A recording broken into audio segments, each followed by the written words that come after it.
Start the broadcasting here, and Flint, you can start as well, please. Yep, YouTube's live.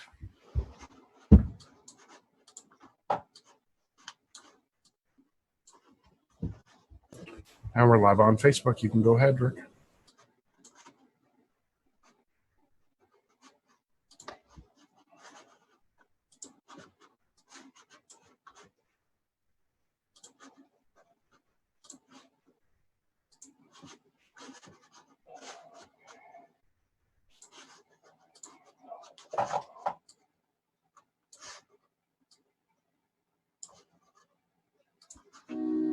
The Keshe Foundation is extending an invitation to medical doctors of any practice and specialty to apply to the Foundation's private weekly medical teaching workshop.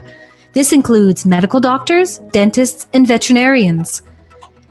Scientists of the Keshe Foundation developed different types of plasma therapies and cures that utilize advanced, non-invasive plasma technology. The weekly private medical teaching workshop educates doctors to the plasma science behind the therapies, along with the functionality and operation of revolutionary plasma medical devices.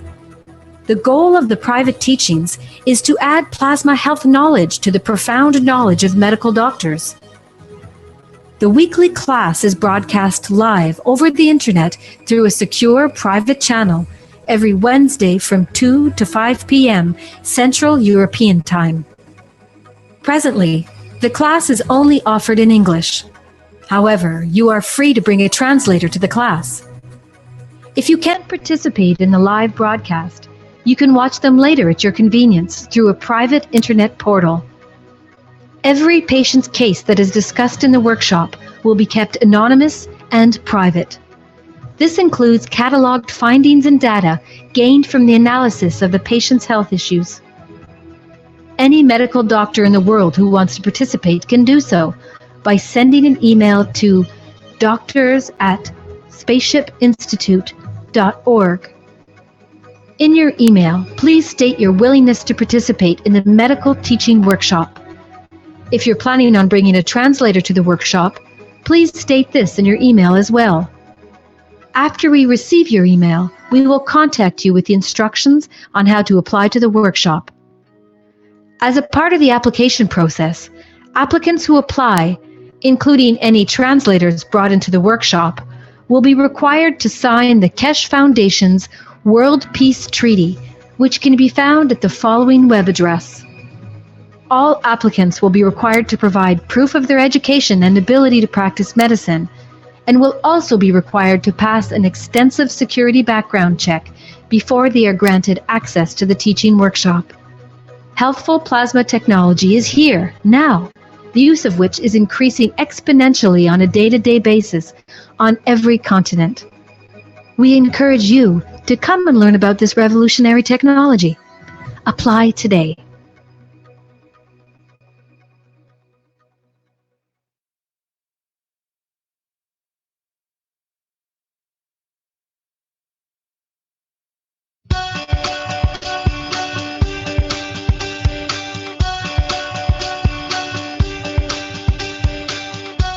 Are you ready for a cost-effective, successfully proven innovation in pain relief? You need wait no longer. Introducing the Keshe Pain Pad.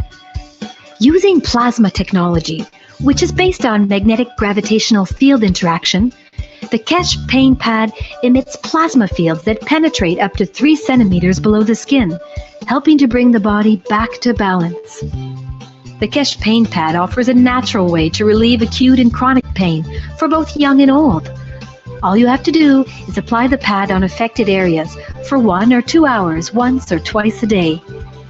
It's made with adaptive elastics that can form organically and comfortably to the contours of your body.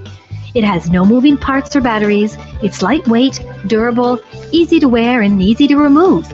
The Keshe Pain Pad successfully reduces muscular pain, tendinitis, wrist pain, carpal tunnel syndrome, back pain, pain from sprains and strains, and knee pain, just to name a few. For a full list of relievable pains, consult the owner's manual or go to our website at www.keshefoundation.org. The Keshe Pain Pad, a cost-effective, successfully proven natural way to relieve your pain.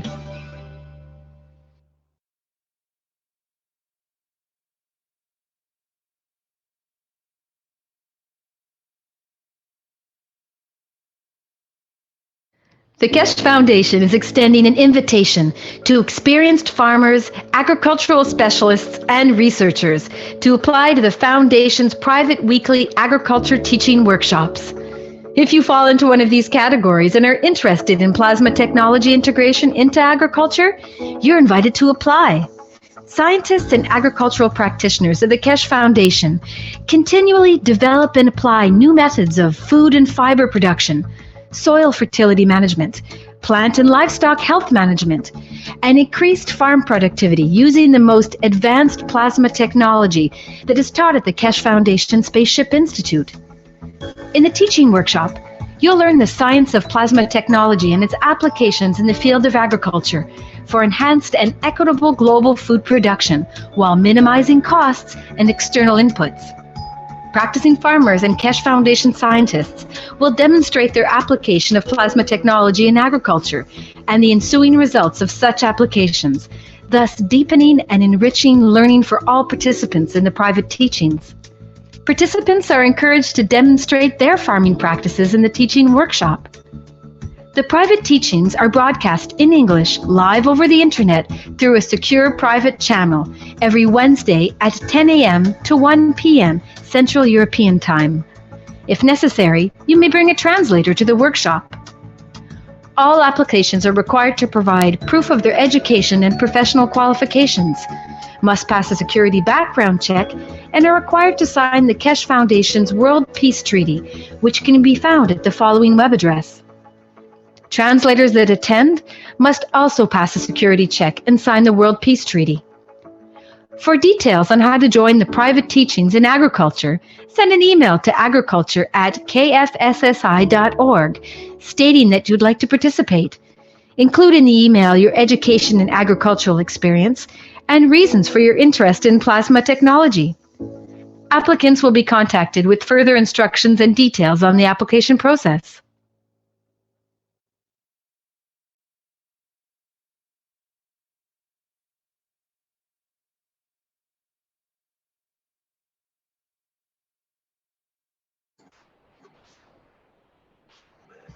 Welcome, everyone, to the 149th Knowledge Seekers Workshop of the Keshe Foundation Spaceship Institute. And once again, we are gathered here on Thursday, December 8th, 2016, another Thursday with Mr. Keshe of the Keshe Foundation Spaceship Institute. And we'll hear of a number of topics, the latest developments and happenings around the world in relation to the Keshe technology. And also we're to have a demonstration or a visit with John and Armin on the detection and creation of fields, in particular of a spaceship. And that sounds like an interesting topic. So let's move into the workshop. I think Mr. Keshe is ready to go there. Hello, Mr. Keshe? Yes. Sorry, I just need to break in for a sec. Please, can somebody start the recording? Cloud recording, yeah.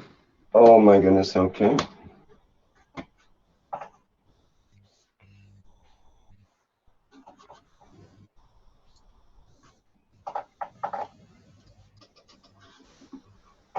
Thank you.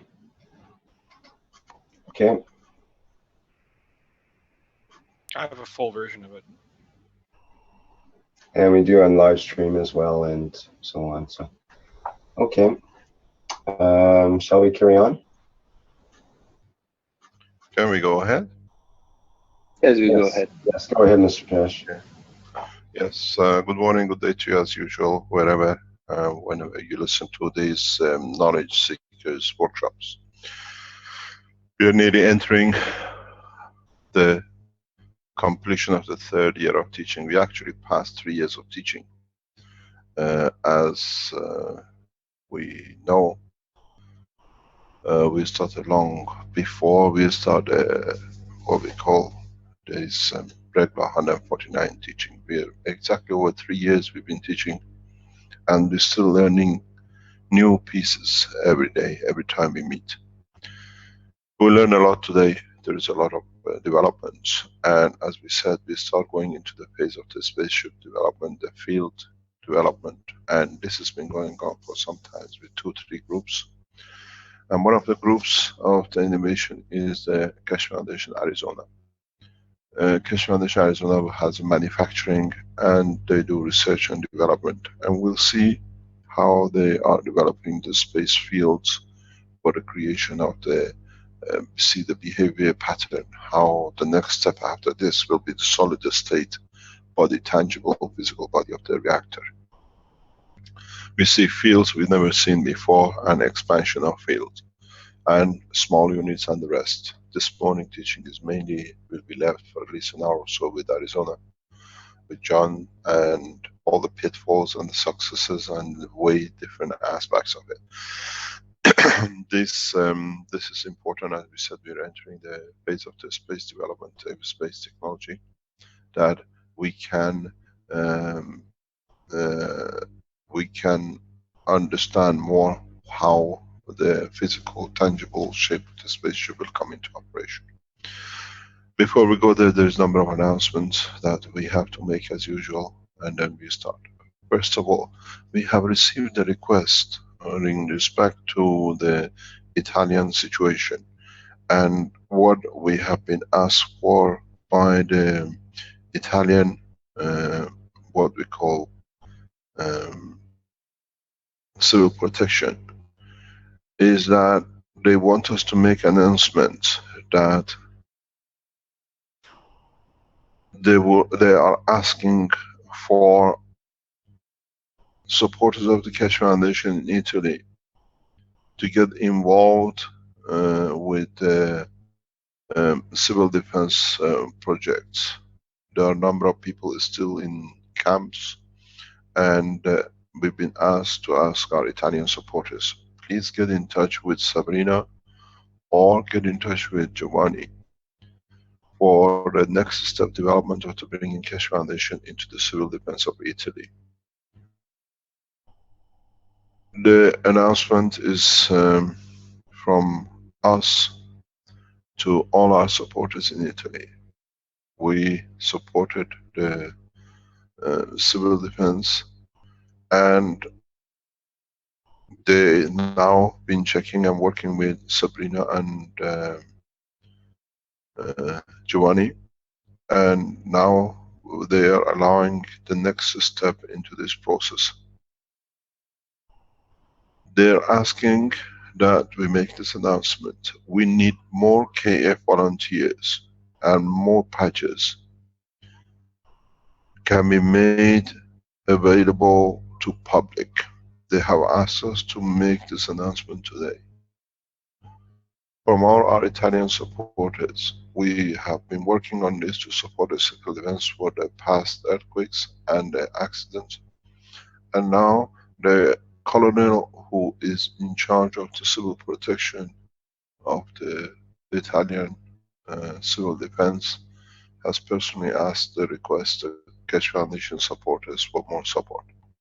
They have seen the results, they have seen the effectiveness of the patches and the other things, and so in response to all the hard work you did in Austria, in France, in Germany, in Holland, and neighboring countries to Italy to support in that earthquake, all the patches you sent, it has paid off. So the colonel,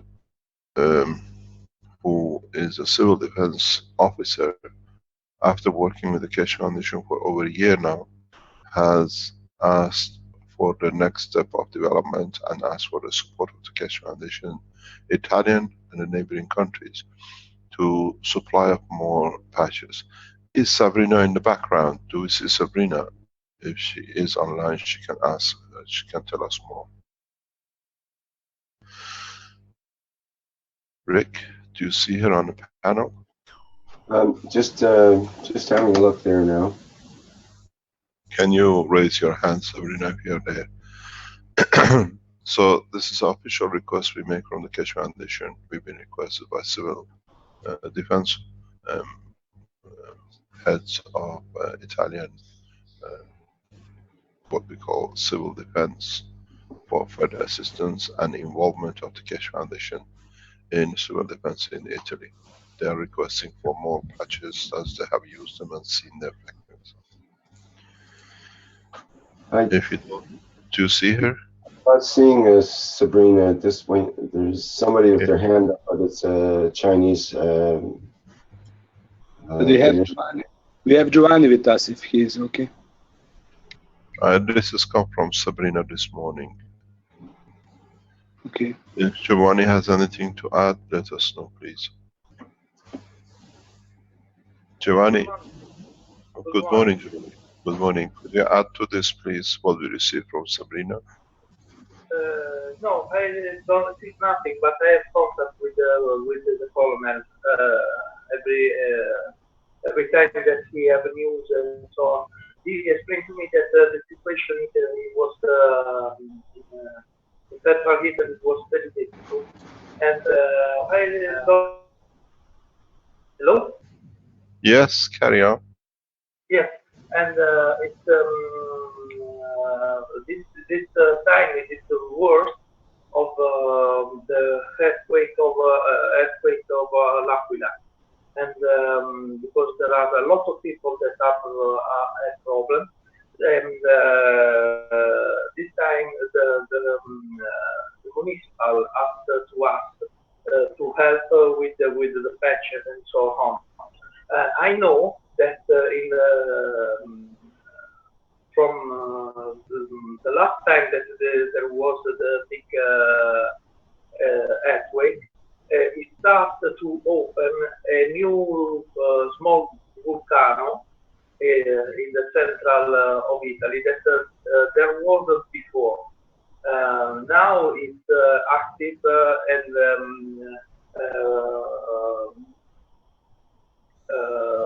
push away and fuse soil, and they was very scared about this because when it's open the ground, it starts to have this activity, and it's the opposite part of Vesuvio, and so on the line of the fracture. And for this reason, it's very unusual the situation in respect of all earthquakes that there are before in Italy. And for this reason, the civil protection asked to us the maximum effort for give to them the patch and so on, because they find this kind of thing a very good support for the people. And the interesting thing is that it's the first time that the government recognize and ask to us in this way our device and support for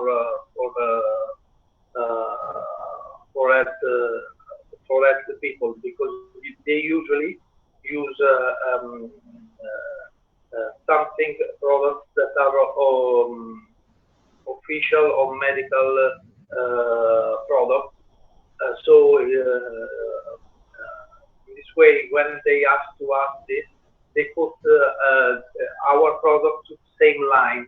And so it's important this because they recognize that this kind of product really help the people. Thank you very much, Giovanni.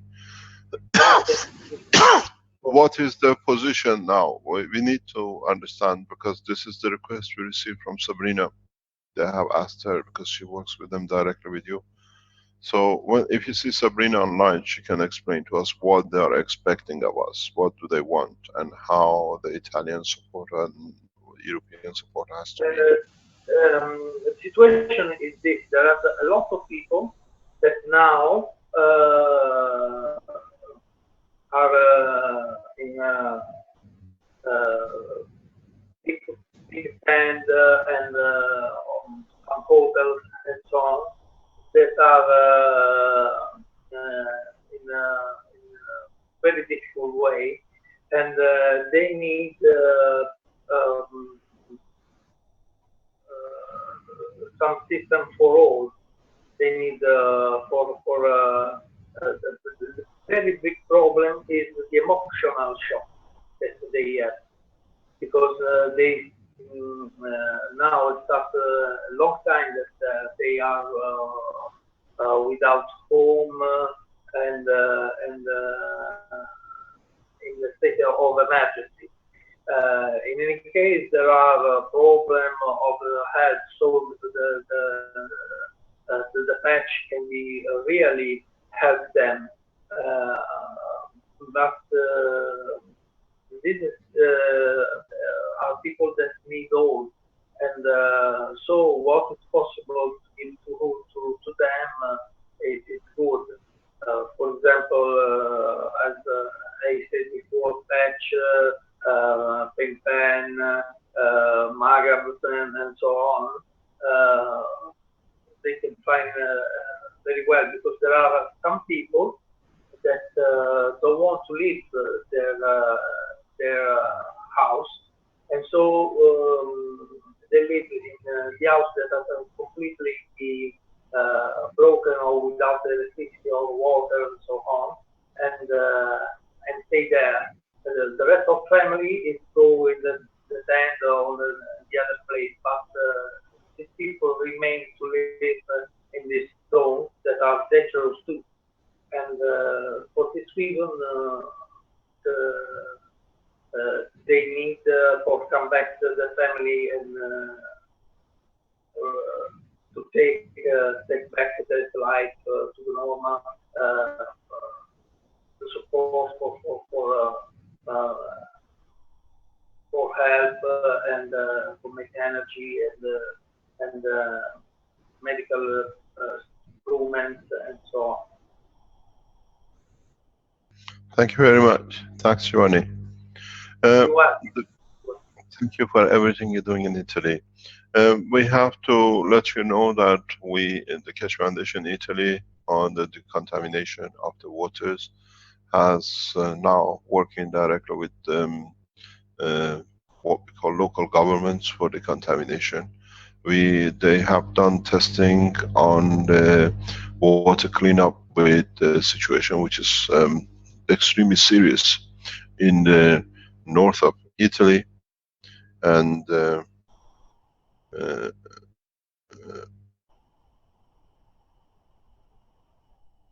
what we have seen from the water testing by the local authorities themselves, after using the Keshe Foundation plasma technology, is so effective that we have, and in the next couple of weeks you will hear in most of the Italian press this development.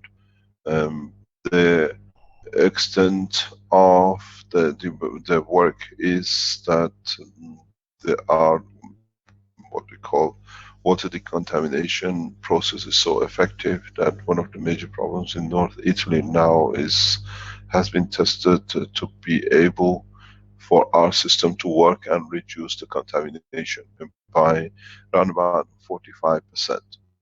This is one of the major problems at the moment in part of Italy, and there has been no solution as such. So the test which started about 2 months ago, now the data has been received and is getting further developed.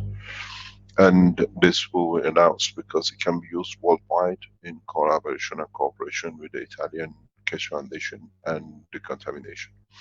On the same basis, as most of you know, there was a massive earthquake on the site of the Fukushima past couple of weeks of a high order of magnitude. And we saw problem with reactor number 3 in Fukushima. On the back of this accident, we announced openly, Keshe Foundation and TEPCO have now start talk direct and negotiation.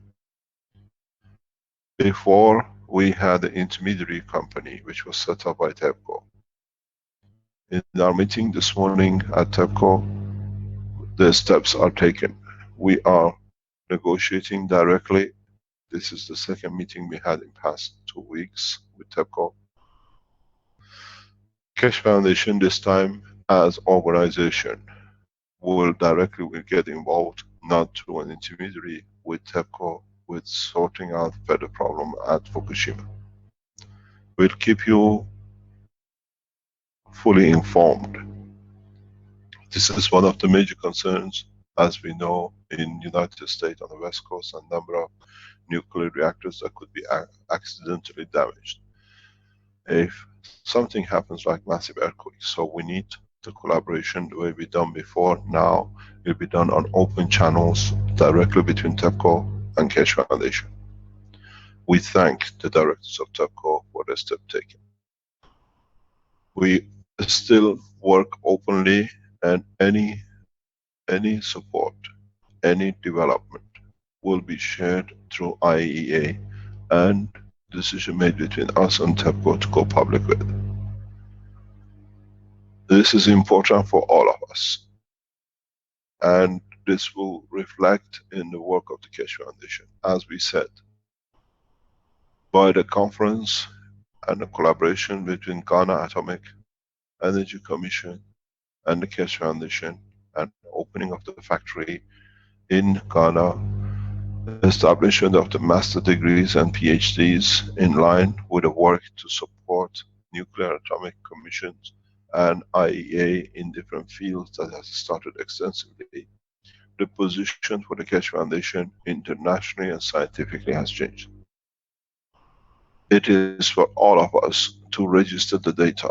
Whatever, it might be very trivial to you, you achieved something, but to men of science and men of nuclear and plasma technology could be something we've been looking for. It is important that we register all our testimonials. We have seen some abuse of testimonials by what we call the people who are rogues. We respond to your cleverness very shortly. We have asked and will act accordingly. Those of you who have done a small test, something to you is very trivial, but you see something which is you haven't seen before, register that Keshe Foundation testimonial on the right condition. Because somebody who understands what you have achieved can push and copy and contact you and move it back into the Wikipedia which is getting set up. The Keshe Wiki program which is coming up can become a center for all these little knowledges that might be trivial to you, but important scientifically. Our 16-day test result completed and the report from Tokyo University confirms the total non-toxicity of the GANS material on the body of the man. The report will be completed and be submitted to 3 governments for further steps in development of the technology. The cell test, the phase 2 starts on Monday, and by the end of the week we should have the total non-toxicity report on the cell and the destruction of the cancer cells. As we already have done this before, but as part of the clinical trial has to be done, that the process is complete within the structure of the university and within the laws and the limitations which is put by the technology and the world of the science.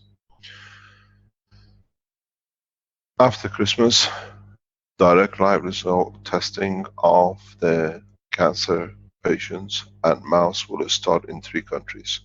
The paperwork has been drawn up for it, and it takes us about a week, 2 weeks for the final phase of it. So full human animal test trials will start in 3-4 different countries around the world in respect to the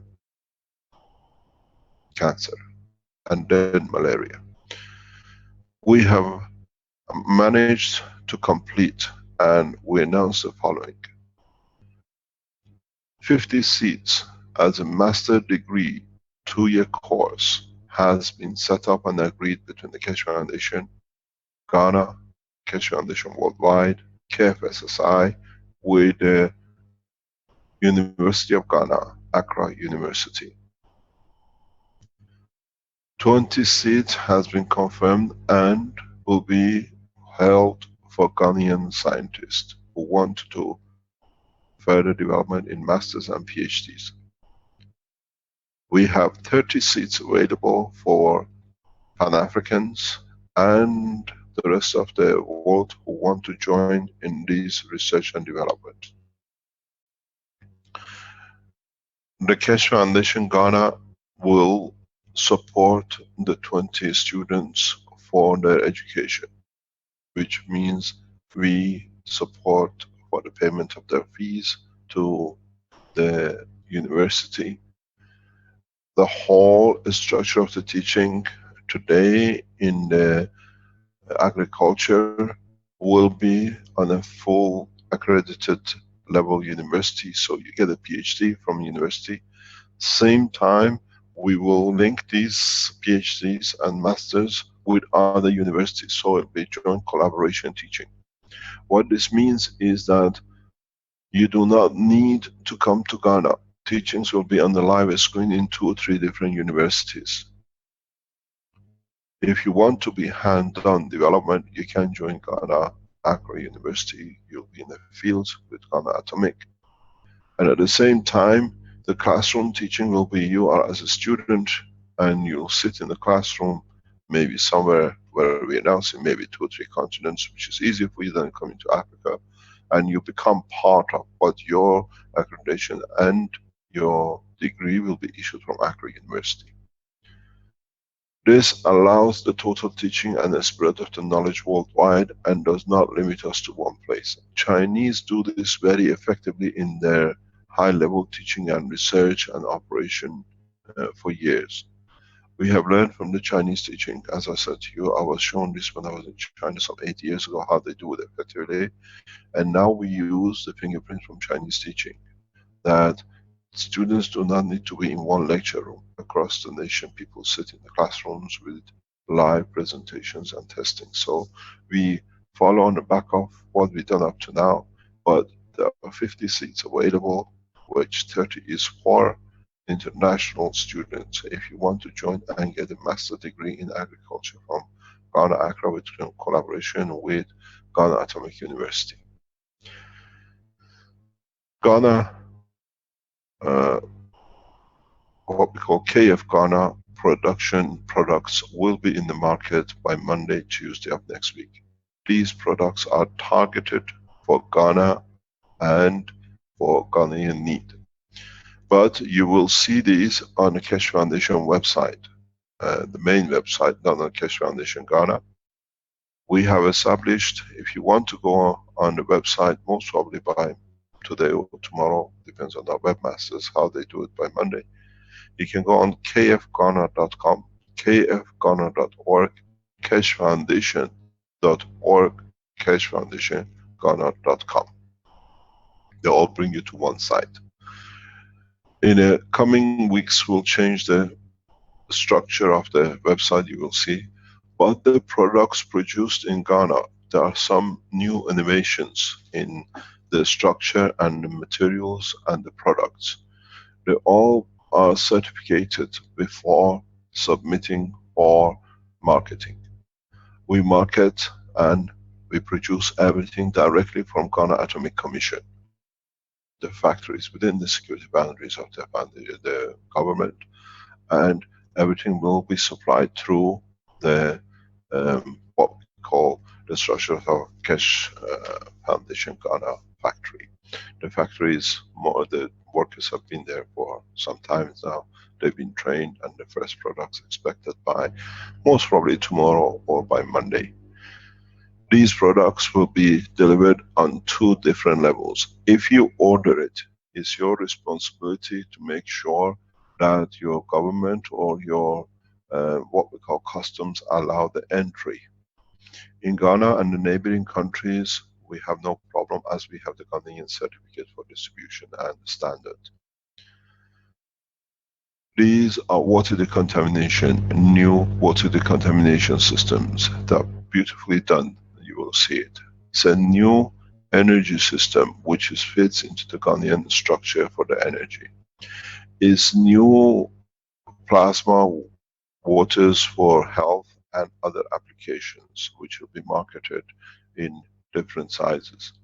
It's for burn, it's for pain and everything else. And this structure will add up in the coming weeks.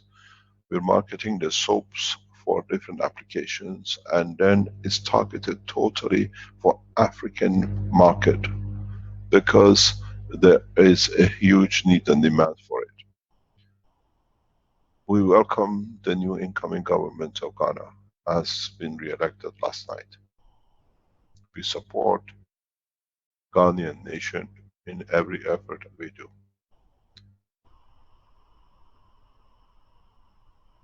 On the other hand, we have to go into the steps of what we have achieved and what is getting achieved.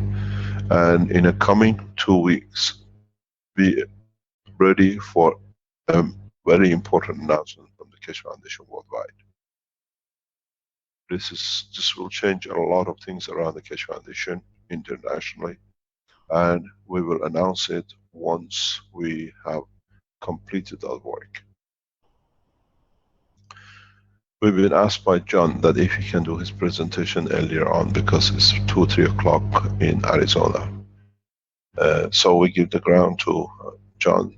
This, you have to understand, is a raw test material. Is absolutely what they have done, success, failure, observation. We all observe what they have achieved. And then it's for the rest of the Keshe Foundation and scientific world around the Keshe Foundation to start looking and developing. There is a lot more can be done on the back of what you see from the Research Innovation Center in Arizona. Arizona factory has already gone into production and they start delivering the first products this week. Now, as they do research, we support them.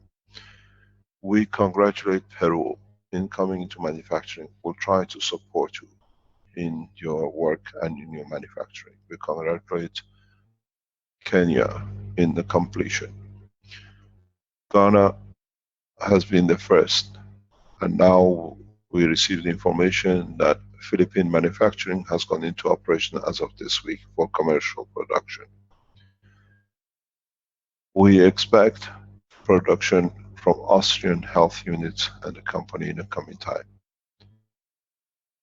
We will announce a new research centers in next week or 2 weeks across the world, which is increasing rapidly. We need to respond.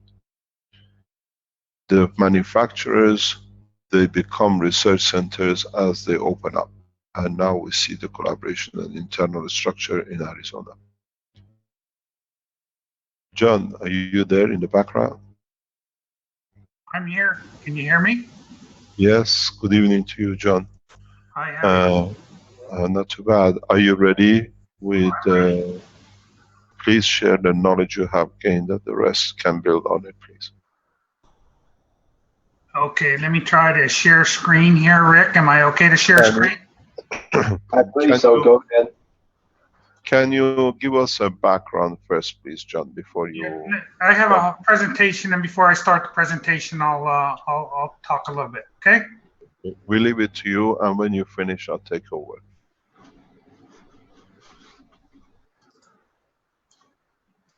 Go ahead, please. Hang on, let me just open this up.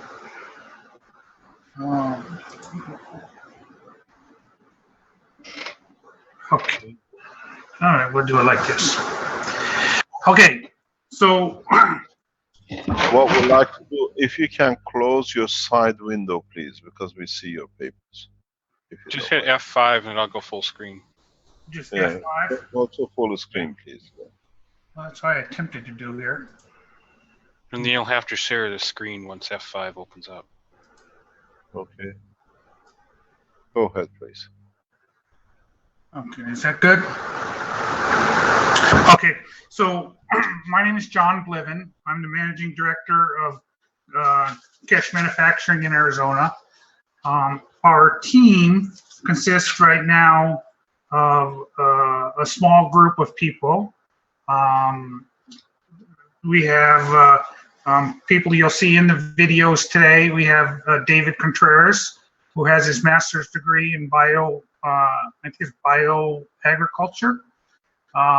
We have Miguel Bueno, who has his master's degree in physics with a strong background in nanotechnology. And we have Paul Hong and Julian Hong, who are two up-and-coming leaders from Taiwan who will be our future. In addition to that, we have Armin, who we consider a strong ally and supporter of the work that we're doing. And we have Susie Strom and Marianne Pike, who's helping us with our newsletter. For those in the United States, I hope you got a copy of our newsletter and that you're understanding that you're part of this bigger family that we're trying to build together. Before I get started with our presentation about building a spaceship, in regards to the newsletter, perhaps some of the other countries can pick up our newsletter and translate it into their language and do the same thing that we're doing here in the United States, which is building a network within your communities, whether it's China, France, Germany, wherever, where you can actually communicate with the members that are supporting the foundation on a monthly basis with news and information about what's going on around the foundation. And that'll be a monthly thing that comes out from the Keshe USA site. Can I come in, please? Yes. We have already asked for this newsletter to be going on the front pages of the Keshe Foundation worldwide on all the websites. We support this. It's a fantastic move on the back of Wikipedia, Keshe Wiki, which has been set up, and now with the newspaper. Thank you very much for this. When I saw it the first time, it's something which we needed, and it is a beautiful move from your part. If any of you develop anything and you want to share the news, just ask and send it to the newsletter, Plasma News, which is coming from Arizona. We support you. You can put your advertising for the materials you use, and they will give you full support. You manufacture something new you want to advertise on the Plasma, this newsletter will support you to advertise. Maybe they put something on it that they can give you more freedom to share knowledge and the news. And most of the work of the Keshe Foundation in Ghana will be shared as a news with this paper. So we try to build this paper now as a main center news for the Keshe Foundation that people worldwide can read. Do you want me to show that? Do you want me to show that right now? I have that available as a PDF that we could just go through briefly. Would you like to do that, John? If you want to just flip through it real quick so people can get an understanding of what's coming up. You know, I really like to see, you know, people grasp onto it and translate it into their languages. One of the problems, Sean, is that it's hard to share a PDF file in like Facebook, for example. There's no way to share it as easily as a picture or a video. So maybe there's some way to make it into a different format that it's easier to share. Right now, that's the way we're doing it. We're kind of going through a learning phase ourselves. Kind of maybe we can do both. I think the PDF is very nice as is, and it's handy for people to share, you know, from person to person that way. It is a beautiful idea. So this is the Plasma time. Stanley just up there now. Yeah, it is very nice, and if you have, does not need to be in English. In any language you want to put the news on, it will be added to all the teachings you do, all the classes you set up, or you want to advertise will be there.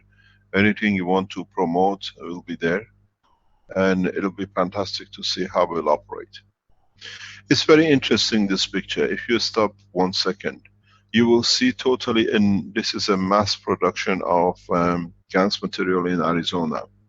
In Keshe Foundation Ghana manufacturing, we have totally changed the production. You will see it when we release the pictures this week. We have gone into a very large base manufacturing with a mass production. We expect to produce up to 10,000 liters of plasma per day in the next few weeks.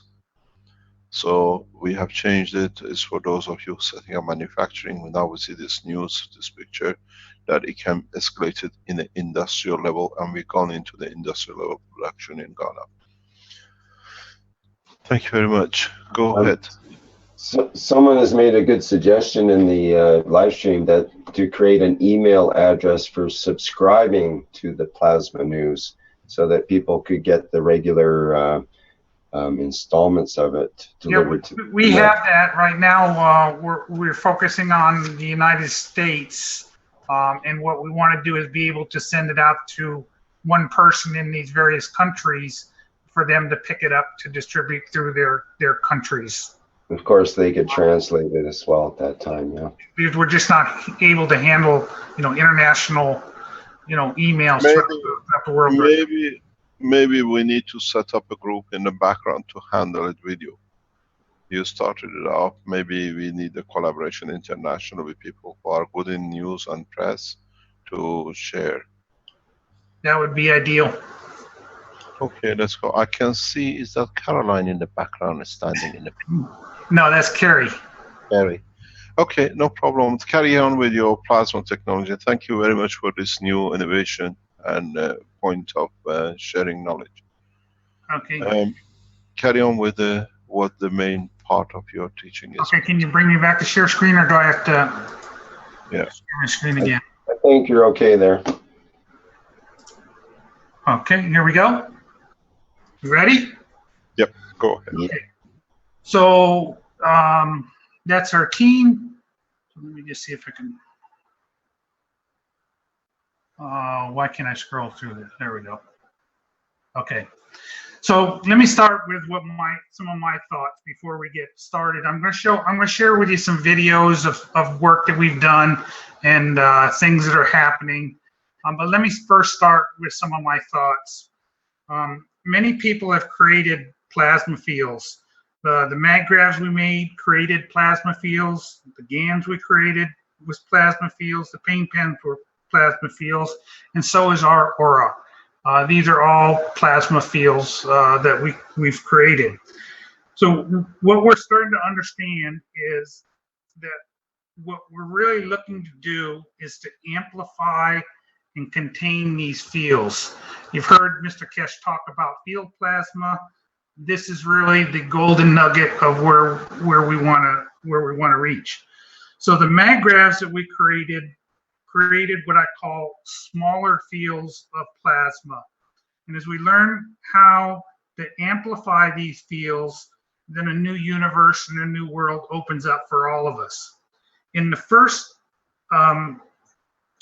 edition of our newsletter, I shared the concept, and you saw that one picture of what I call an oasis system that generated plasma fields with reactors. This is the type of thing we're trying to amplify the fields, and we're trying to contain the fields. And we're going to do it with various sources. So what I hope is that by sharing and inspiring others, we can lead to big breakthroughs. Much has been shared, and sometimes watching some of the old sessions and reviewing some of the things that Mr. Keshe has brought forward earlier leads to new understandings. And I hope that maybe some of this sharing that goes on will break some of that ground also. What we're bringing forward is our future. We're unlocking the doors to a future beyond our current understanding, and we are starting to understand that we have had the keys all along. Our intuition, our collective intuition, is close to major breakthroughs. It is my hope that by sharing some of our understanding, many of the keys to many of the doors will be discovered.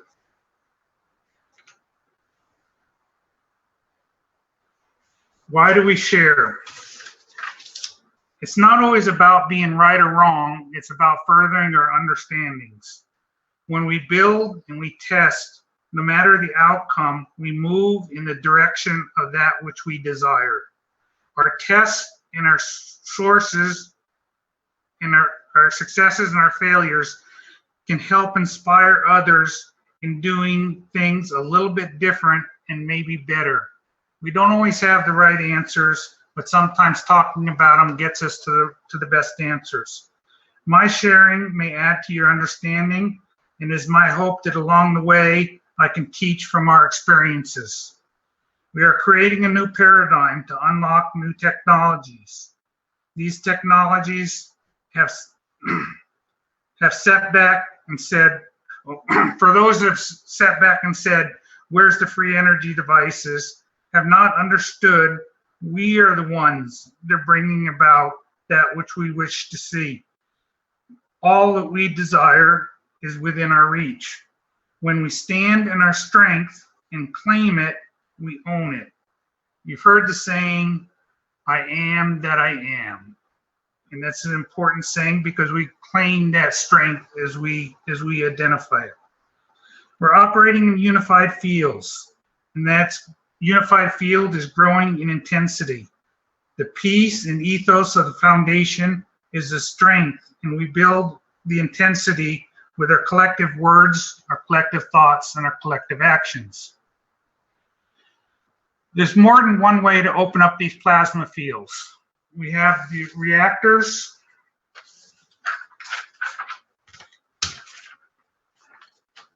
Hang on one second.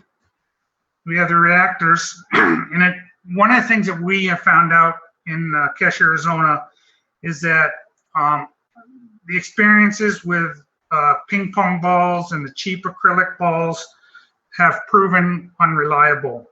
The reactors are going to be an integral part of everything that we're bringing forward. And one of the things that we found is that when running in the higher speeds, we're more likely to get the results we want if we go with a better quality reactor.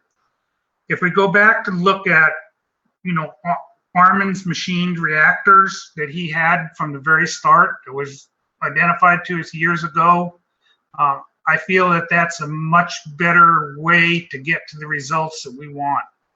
Because what we have to do is we have to spin those reactors at a higher speeds, and we have to have elements within them that can be able to, I'll call it, open up into bigger field. If you remember when we reached 129 Tesla, the reactors that they had all spun true. They spun quickly, and they were able to be moved easily and accurately. So I'm going to recommend that we start to move in the direction of quality reactors and look at some of the things that have been already shown in the past. The MagGrav units and other coiling arrangements are another way to open up the plasma field, and this is what we're going to show in some of the videos, and you're going to see some things that we're able to do with the coils. GANs and combination of the reactors and coiling arrangement. Our friends in the Philippines, as well as others, are understanding that the pH, or power of hydrogen, plays a key role in the interaction of materials. We now understand that the CH3 we made is like the GANs of tritium, and when added with atomic hydrogen and potassium hydroxide, we can open up those plasma fields.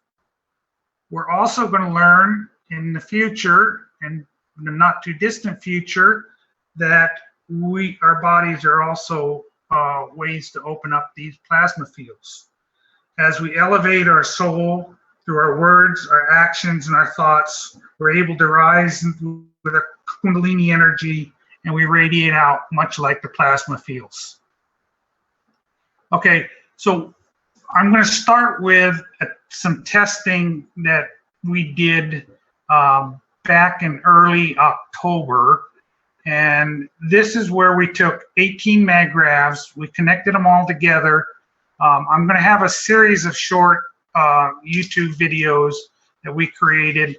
And we're going to look at these 18 magravs that are hooked together and plugged into an electric socket and powered with we put the power of a fan that you see there in the picture running it. So let's just run it and see what we see.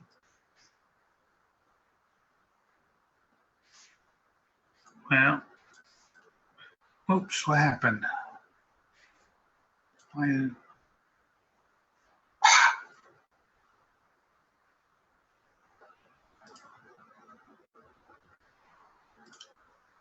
Why can't I start this? Hang on one second. Let me just do this. Here we go. Hello, we're back here in Arizona. We want to show 18 unit configuration. We have 12 magravs on the outside ring and 6 magravs on the inside ring. So the flow of magav goes from the power into the center gravitational field, out of the gravitational, and into the magnetical, then into power, which will be run by a fan here. We're going to go ahead and turn the fan on to high. So we're now generating the fields.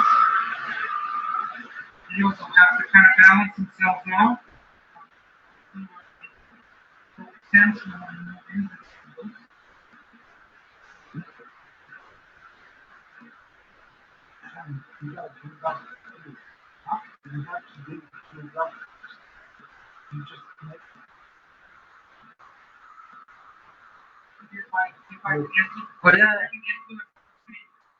Notice the speed of the fan is now being influenced by my field. Adjusting. I can feel it here. I can feel all of a sudden, I feel a lot of right here. Just a lot of energy. Into the center of the field.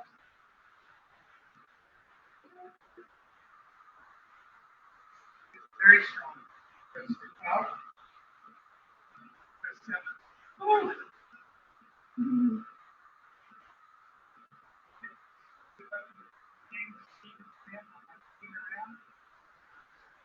So the speed of the fan is actually shifting as I'm moving around the fields. Speed of the fan ever so slightly because I'm moving. I'm going to step out of the field. Okay, thank you. Okay, David's testing out the fields.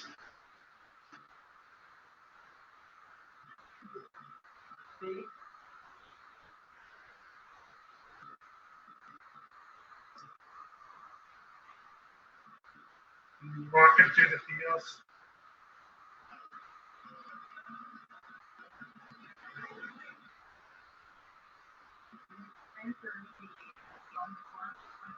He says the center is the strongest, like a big bubble in the center.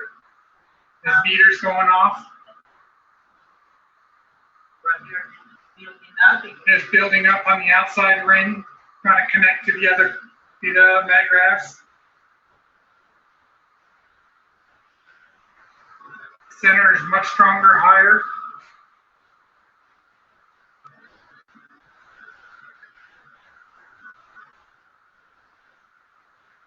We just turned it on, so it seems like it's kind of building, like the fields are building up a bubble there.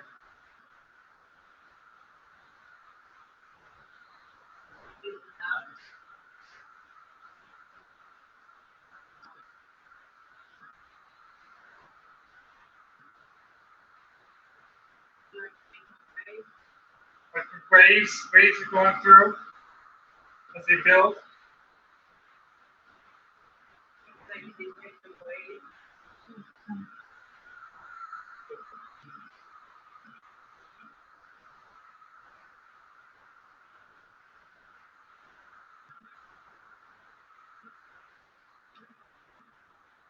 Here's Julian and Paul inside the fields, getting beamed up to space.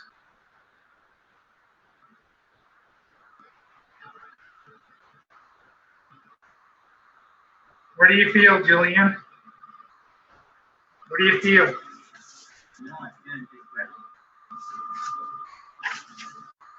Paul, what do you feel? I don't know. Okay.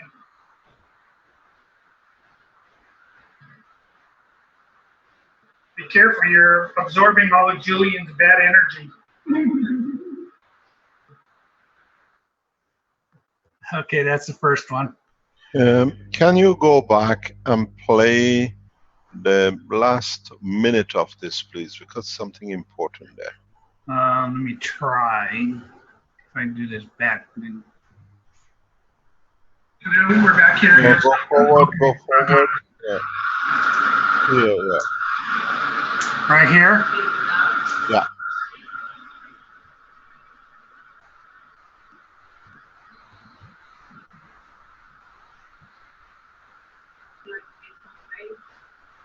Waves are going through. Listen to the noise when spoken inside the dome and when John speaks on the microphone. Listen to all the direct communications, please. It's important.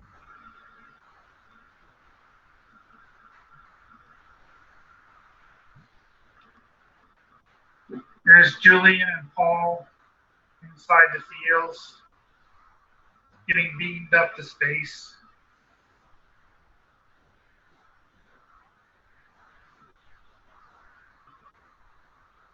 Where do you feel, Julian? What do you feel?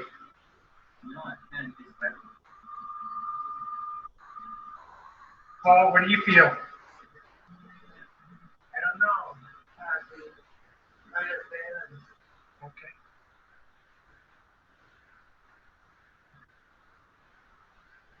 Okay. Okay. There you have that. Yeah, if you listen, the noise, the communication, especially where the field were getting tested close by, you hear breakages in the noise, in the voice. And this was the first indication there is an active plasma. This is part of the shielding, which you will understand later on. This can be used for what we call the shielding of the noises and other things. You hear when John speaks, it's very clear, but when we listen to the testing while it's getting done, we get breakages in the message, in the voice. We see this a lot in the very strong fields. This is part of the defense, but at the moment this field, this test had opened a new door into the research, but there were reasons for not being able to see very clear fields. This was because of all the structure around it, the walls, the table, the chair. This was a first test. So what John can explain, they moved it as we saw it into a bigger, what you call a structure space, that the fields can be much more free, not to be touched directly with the wall. And this is what we see from now on. The test will be done in the new section. Carry on, please. Exactly. So one of the things that we have in our facility, in our possession, is a device called a violet ray. And what the violet ray does is it generates plasma fields that are typically used for health purposes, usually like cosmetic things on the face, and it has healing properties. So it generates plasma rays. We've done some modifications to it, and I'll take you through what the plasma ray is, and you can see it.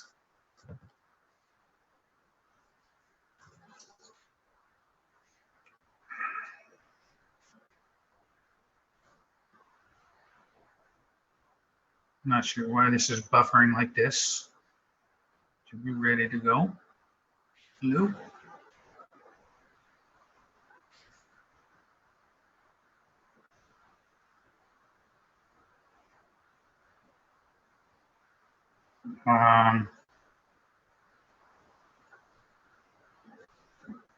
Not sure what's going on. Hold on. Let me try it like this.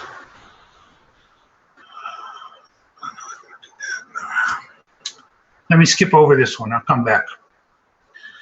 Okay, so another thing that we did was early on we built a Faraday cage. I don't know if many of you remember a lot of the teachings. We talked about a Faraday cage where we used our magravs, we put them on their sides. In this Faraday cage, think of it like a teleportation device. We're going to hopefully master this. Again, it has to do with amplifying the energies to get to that point. But let's go soon look at what we did.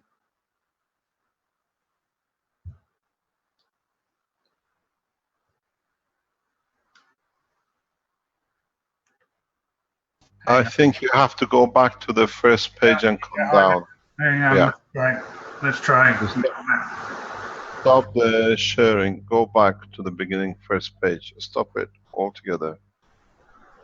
You got to stop this and then go back to your first page. Yeah. Click on it. Click on the page. Yeah. And then carry on.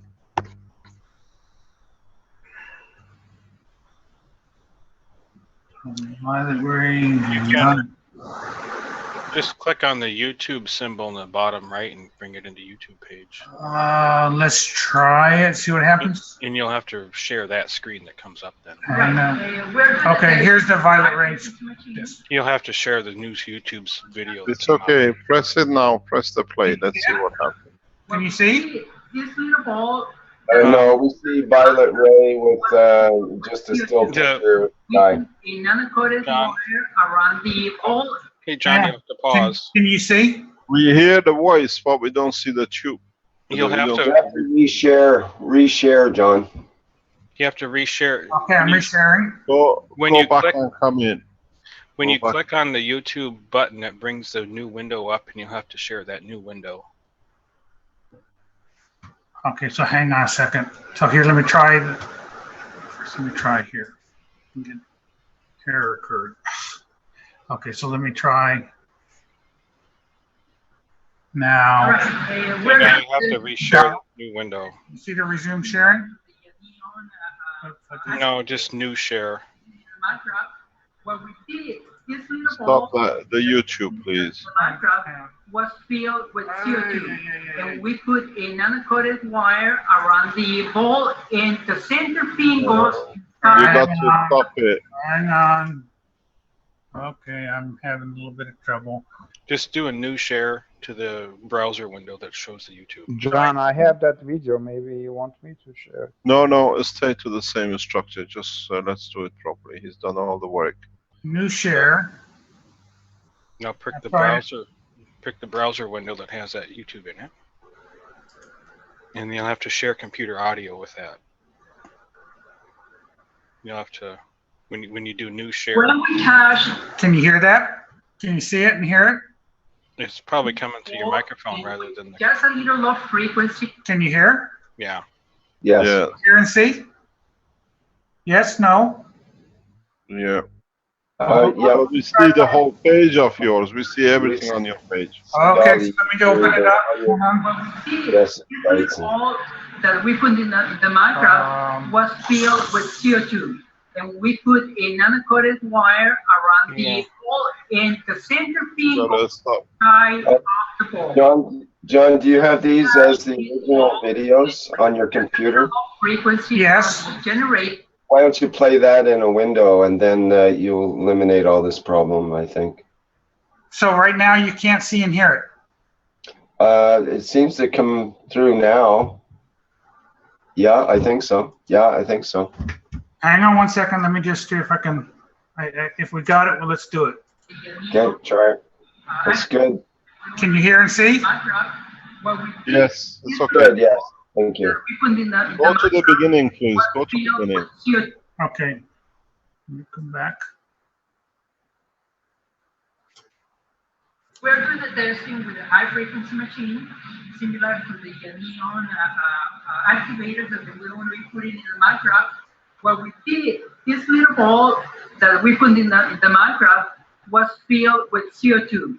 And we put a nano-coated wire around the ball, and the center pin goes inside of the ball.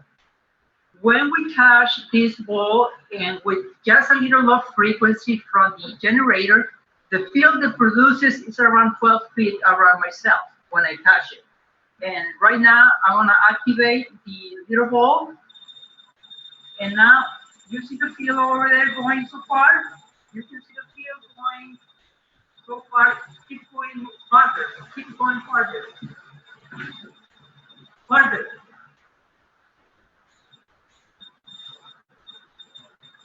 Check higher. How much is the zone? Too high. It's too high. It's out of the range. No. Of the top. Just hold it in my body. That's good. Walk around. Walk around. Go that way.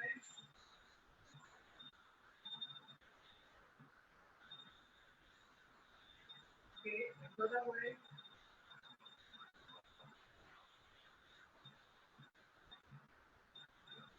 Go back me, behind me. We got the what? Almost a 12. Wow. That's Well, a big field. if I project it like that, it's going to be probably higher. Check my hand. Keep going. Keep going. Towards the door. Keep going towards the door. To the door. Right there. That's what it is. Keep going farther back. Keep forward. Come in. Right there. A little bit more back. Okay, put a marker. Put a piece of tape. Yeah, put a piece of tape to measure. All right, we're doing the testing with. So that was the violet ray. Now I'm going to stop share. Is that correct? And I'm going to go back to my presentation. How am I doing? And When you share when you click the YouTube now and you go into another window. yes. Okay, so click the YouTube button at the bottom. Okay. I think what you got to do, John, quit altogether and then come back in and share again. Stop sharing the whole thing. So they have a link problem. Okay. Go on the top, stop sharing the whole screen, and then start afresh and go from the top of the page. Okay, share again, please. Forgive me for this. I thought I had everything now. Everything is perfect. Everything is perfect. No. Go out sharing the screen altogether and share a screen fresh. Quit everything. I've had this before. It's the way. Sure. Now press share a screen. The red in the middle of your page says share a screen, and start a new PDF page altogether from your side. Okay, so let me Now go. press share a screen in the center. This one here. Yeah, you got the man, the two boxes. No, somehow it's going on. Your system has linked up the wrong way. Go out and come in all together. You have a problem, linkage problem, because you'll have a problem like this with all your videos now. Just go out totally. He means close out PowerPoint and reload. Yeah, close the PowerPoint. Okay, hang on. There is something, because when you went to the first page, you could call the first one back. So the other one is playing in the background. Yep. Close it and you start Trying to do. PowerPoint here.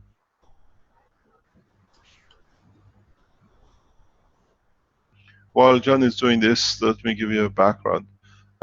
Armin and John work very closely on this development, and Innovation Center in Arizona works extensively on development of the field in every aspect. We meet on some sort of regular basis between Armin, me, and John, and they do the test. They send the videos. We look and we'll see what's the next step possibilities. This development, which is John will show from now on, it'll become the cornerstone of the space structure, spaceship, physical matter. You will understand the more and more videos you will see, and you will see how the plasma, which was shown with the last video, it will be transferred into the 18 core system, but with a different change, with different addition. They've done a lot of work, and by the end of the teaching, when John finishes, we open a new window into the world of the space technology. Containment of plasma, physical matter, without actually having any matter. And this video we just seen is fundamentally important for everything. We just, if you understood what was shown. Carry on, please. So let's see. I think it should work again. Yeah. Here we go.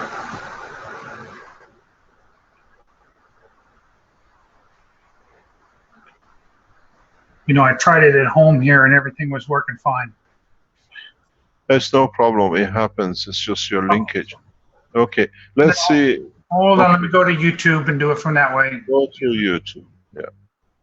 Here in Arizona. Okay, you have to reshare the new YouTube window, and then at the bottom, when you share the screen, there's 2 check marks for computer audio and full screen optimization.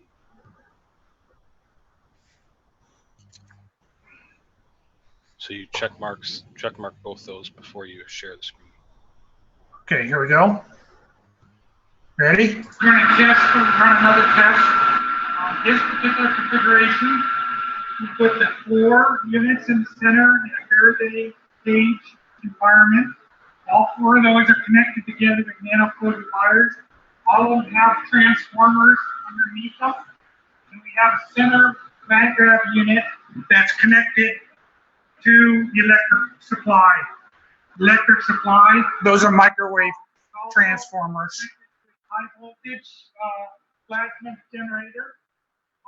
This time, however, we put our pain pen configuration nano-coated into the front end of it, and we're going to test the fields with it. So starting out, David, go ahead and test the fields there again. This is from a single. We are testing the field with no connection to the high frequency generator of the module array that we have here. And just right there, the fields run the normal battery.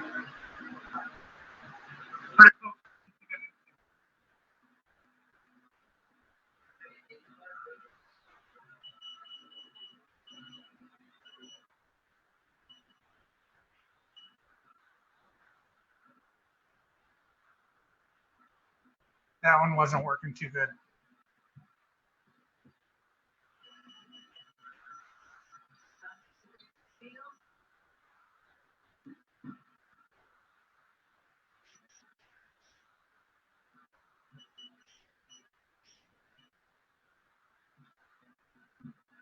I think you gotta push that in a little bit, push it in a little bit. Push it in towards the magnet a little bit. That's good, that's good, that's good.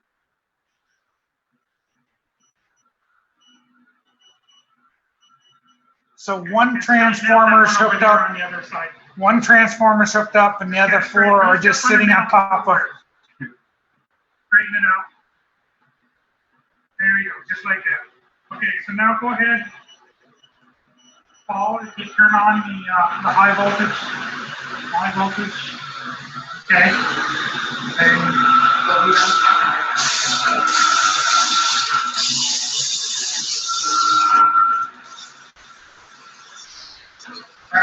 Around now test the field, David.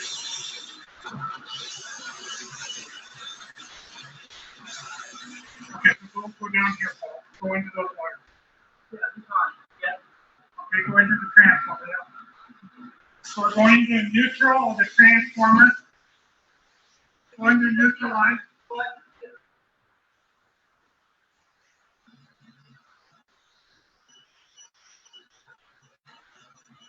Now the field has moved outside of the fixed background unit into nothing.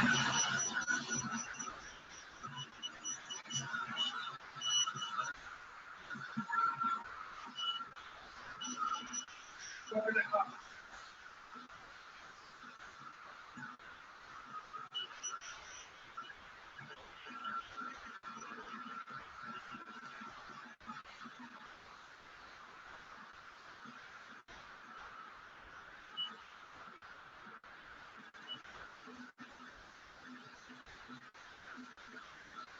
Go outside the mag graph. Come through the mag graph unit. Mag graph unit itself. Push the mag graph unit in a little bit.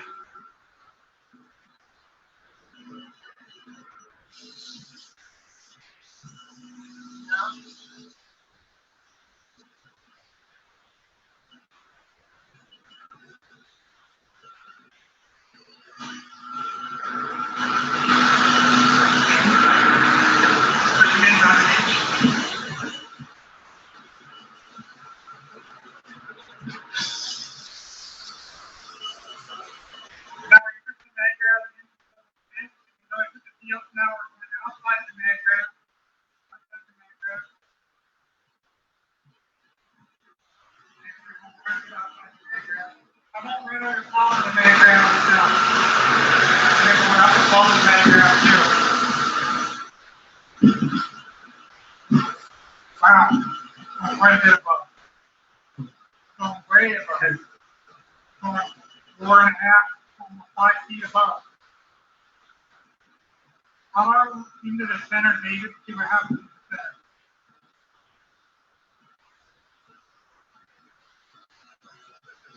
I think you're about 6 foot above. I think your field is influencing the field. So, oh wow, you step out and get a lot. You're about 5.5 feet above the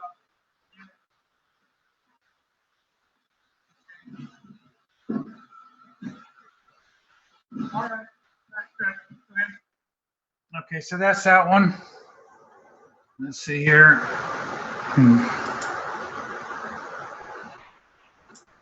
I'm dancing around here, excuse me.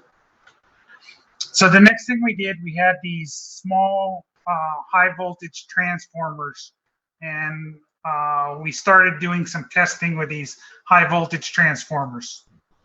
Let me, while you're trying to get till it comes up, let me explain something important. This one's going to run, okay? Go ahead. What you have to do to go to your YouTube channel. No, this one's going to run. Go ahead. What you see here is important. This is a raw test, laboratory test. This is how we always shared our knowledge. Failure, success, learning new step by step. This is not the montage to be a perfect, you see what you want to see. These are videos of a raw research development. And it's important for you who watch or understand, to understand how technology is developed by error, by developing, by checking. And this is the beauty and the strength of the technology. We share in every aspect. Something we've seen in here, we can share maybe from our knowledge, we can add to it and come up with something new. We are not here showing a video that is just showing everything you want to see. This is pure, raw knowledge transfer. It's as you are with us in the lab, you're in the testing center. You feel the failures and the successes and all the observation. And this is how it should be. We share as one knowledge, one nation. So we all have to share and see the success, the trauma, the joy of different achievements and different testing. So as you are explained, this is what we've done. If you have watched the last 2 videos, where massive information for a space development was released. Massive information. And information that if any of you can jump on it, can deliver a full space lift. But in the trials, it was not observed. In what it was developed, is not understood to be applied and be used. We'll go further and you see. This knowledge, especially we asked John to share with us, is for you to understand how a technology is developed. You don't read the last report, this is what achieved. Achievement comes with these kind of tests. And we have to go through it, all of us, that we feel it, we understand it, and then through it, we add to it. Thank you very much, John. It's beautiful what you're showing. Okay, so this test here is some small high voltage transformers. They operate on 3 to 6 volt DC power. I want to share what they do because we use some testing with them to see if we couldn't amplify the fields.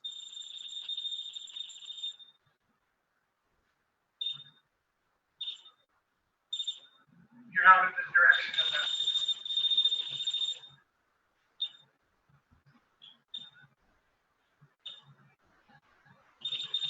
Show how they spark. Show how they spark. Show how they spark.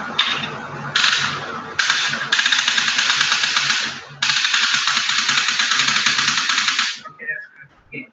Now, what I wanted to synchronize is the field, in which direction the fields are going. Right. See, it has different range of field. It's not.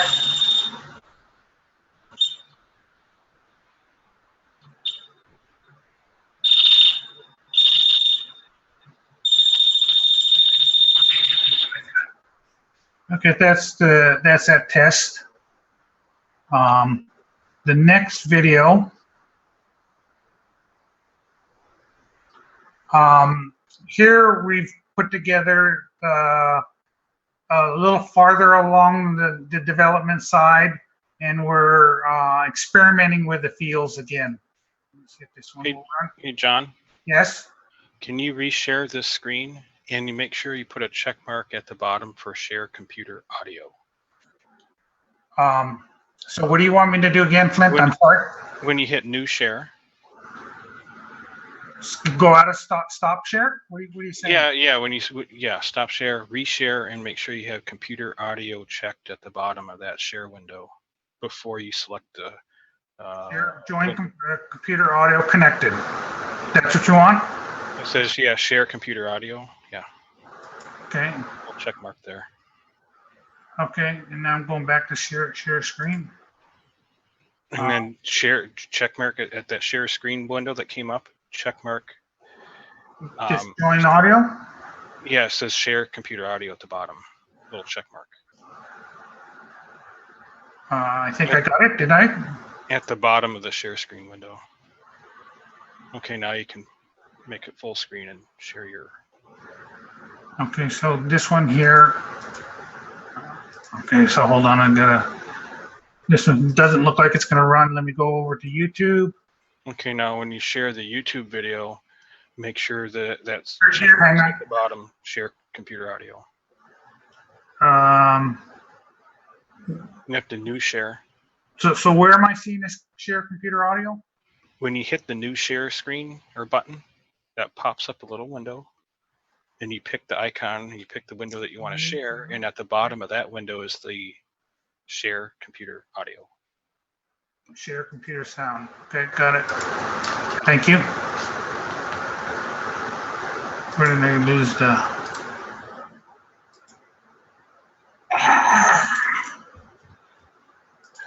Forgive me for this. I hadn't planned on having problems with this, but we go to YouTube.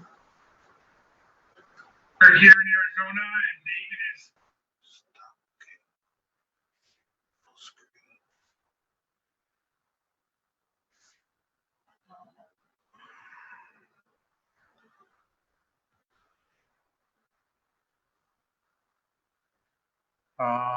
Where can I share the screen now? What happened?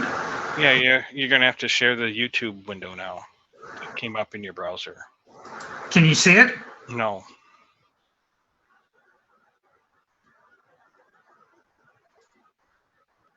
Can you see that? No. You need to start like you started from scratch. Just like just do share screen button at the bottom. Pick your YouTube browser window and make sure the share computer audio is checked.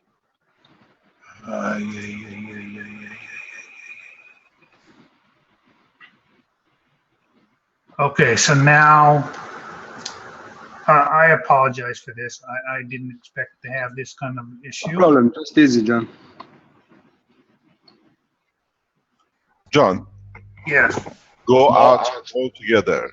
Go out totally altogether. Go out altogether Okay. and come back in from fresh. Just close everything down, go out and come back in. Close everything. We take over.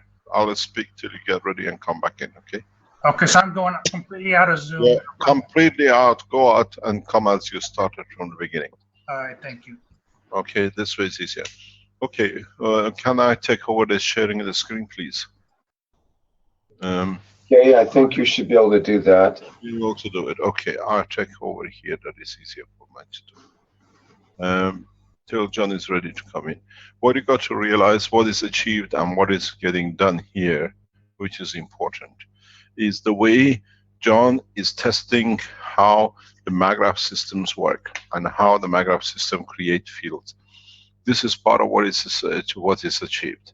Is that he started with one unit, and you've seen one of the one units have a very small radius detection, field spread, at the strength of what the machine, the little gadget they use, shows.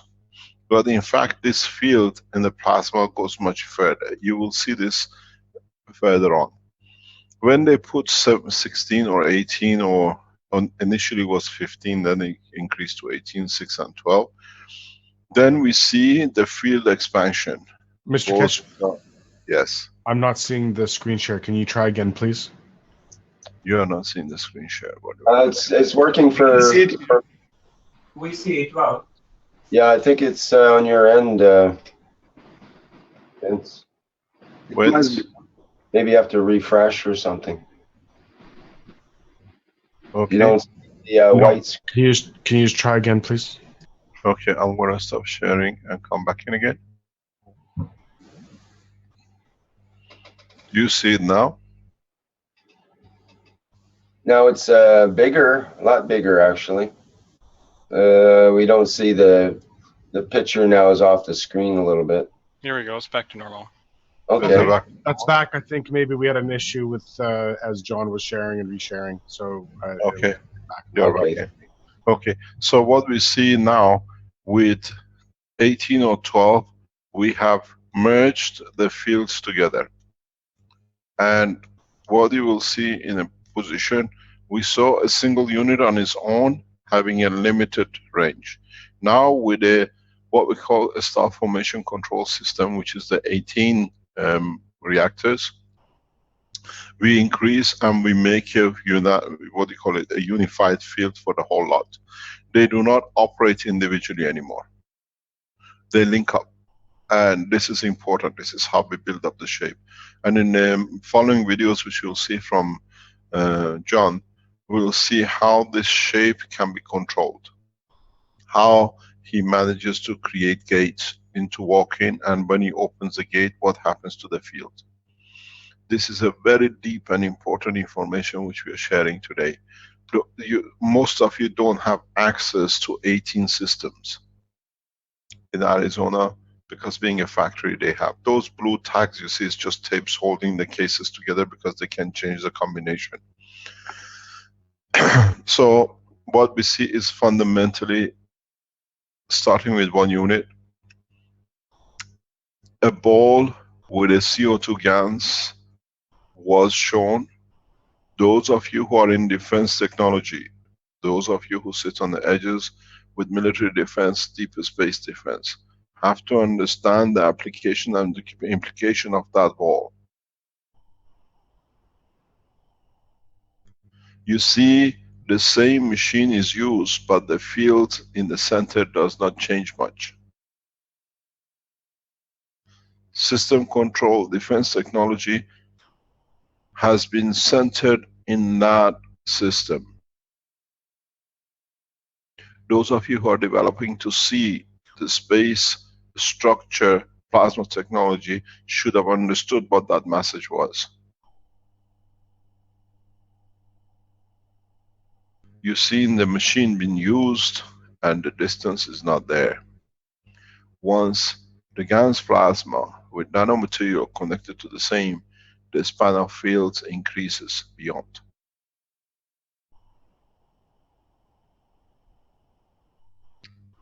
Those of military background, space technology background sitting here should have understood a very strong information.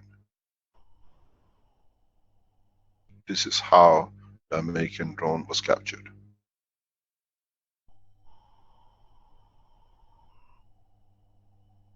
This is how the Russian boats were brought in, but in a much more complicated way.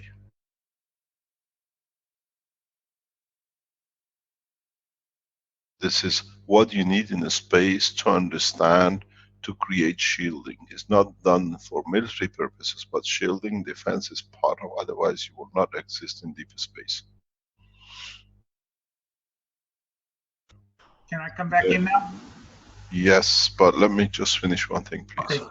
So you will understand and you will see continuously John uses both the background systems and the plasma ball or plasma unit. And just look when it comes in, you will understand a lot more how the operation should be. Go ahead, please. I stopped sharing that you can take over. Okay.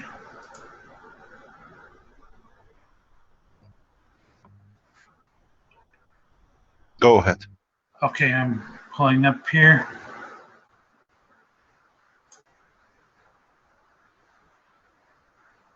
Oh, what happened?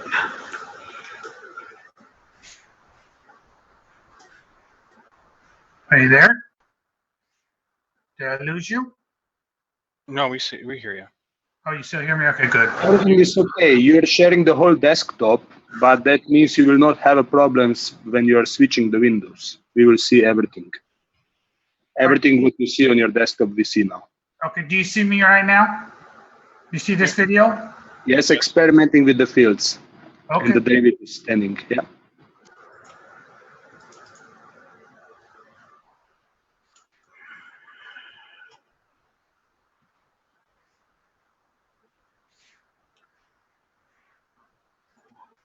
Just had this all figured out. Maybe that now it will be working because you are in presentation mode. No.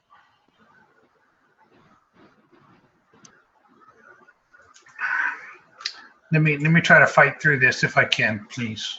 We're here in Arizona, and David is checking the fields.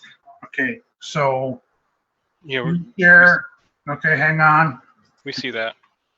We see that. You can just play. Just continue. Just continue. Just continue. Okay, here we go. Can you hear? Can you see that now? Yes, we can see everything, John, because you are sharing the desktop with the sound. So whatever you do on your computer, it's okay. Between the inner circle of the magravs, we're all connected. Go all the way around, David.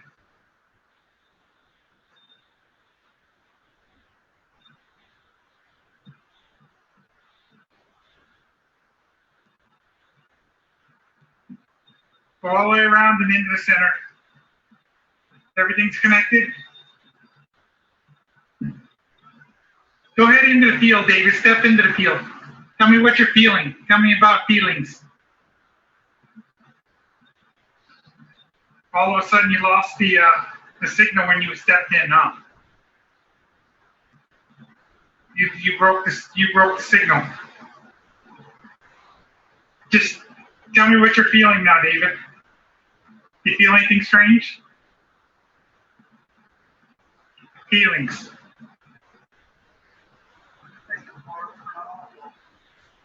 Walk around the circle very carefully.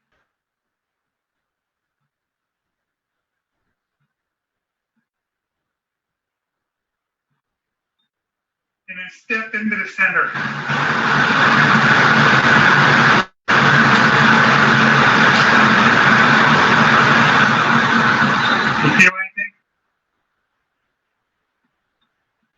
feel, David?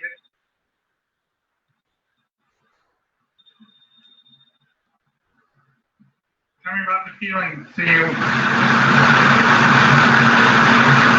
energetically. What's your heart's doing? What's your hands? What's the palm of your hands doing? Shaking, A little bit of shaking. the eyes is like a flickering. Your eyes are blinking. Okay.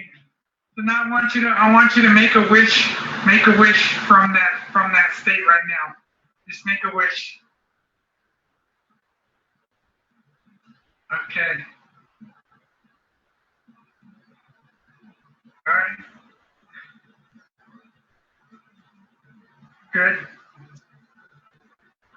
You're like Okay. How did you feel when you're in the center there? Tell me again. it's like my pulses are pulsing a lot, and the eyes behind my pupils, it's like a flickering. Okay.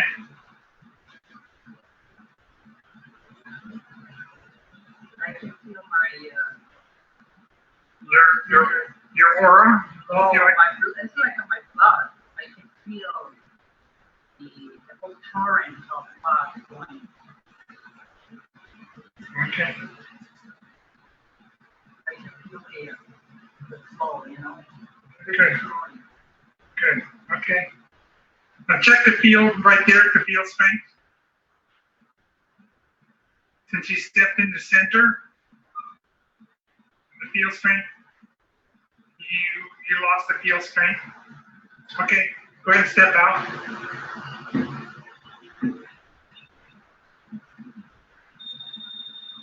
So once David got out of the fields rebuilt themselves very quickly. Now all of the fields are connected again. Not quite as strong, but they're still connected.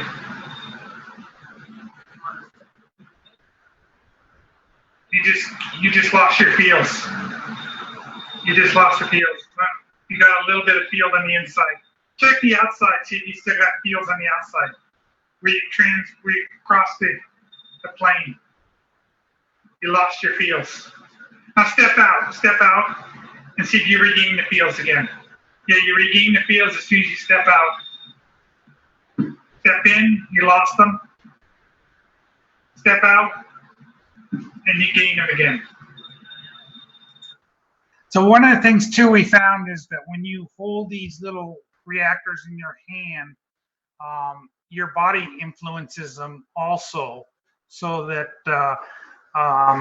so what we started doing is connecting them to a stick, so we got a more accurate reading. When we held them with our hand, and the field went out about 6 inches farther than when we held it with a stick. So let me try to get out of YouTube here. Let me go to stop share first to get out of YouTube and go back to my interesting. Okay.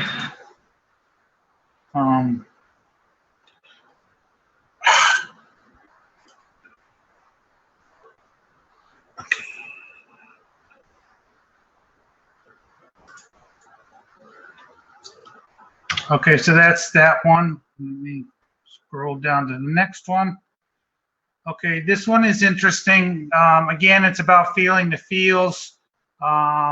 Listen to what is brought up by another supporter of ours. You stopped the share, so you have to reshare the screen so we can see it. Okay, so you can't see now? Okay, so.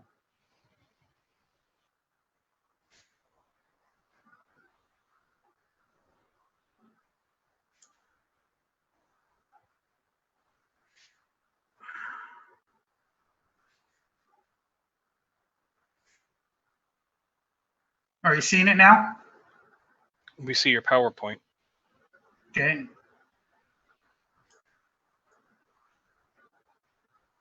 When I did that, when I went out and came back, it didn't like it. Okay, here we go. To amplify the fields even more, and David's going around, and the fields have gone up dramatically. Standing here, and I'm about 2 feet away. The hair on my head is not standing up, but you can feel the follicles on the hair actually standing. Do you feel anything, Julian? No.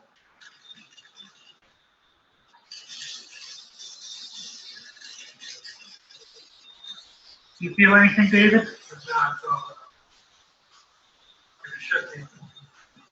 A shifting? Yeah, just everything just shifted energetically. Yeah. Kind of like hard to explain. Did it feel like on the palm of your hand? I can feel it pretty strong. It's like the palm of my hands are kind of almost getting sweaty energetically. David, do you feel anything?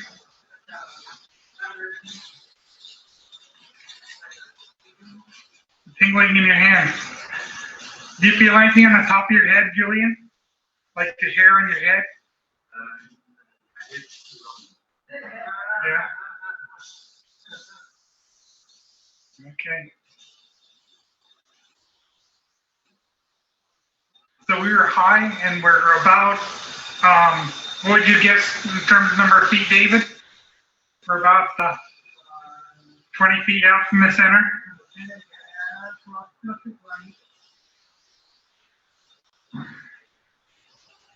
And you're also very high too, aren't you? It's higher than you can go. Yeah, about Okay. 10 feet tall.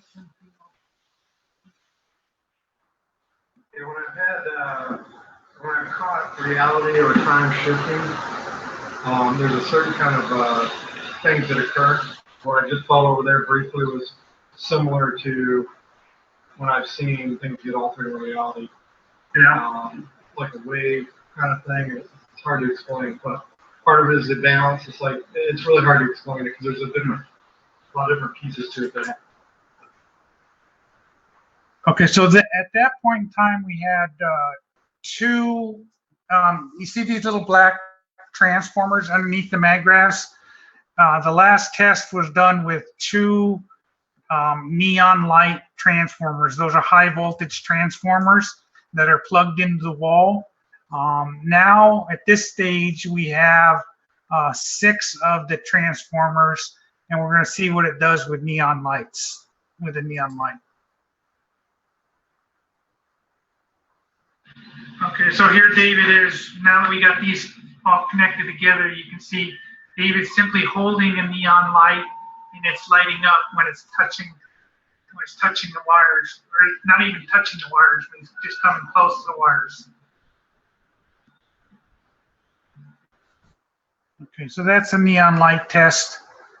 Now we have the 6 high voltage transformers, and what we did is we put a door, the door, if you can you see my mouse right now?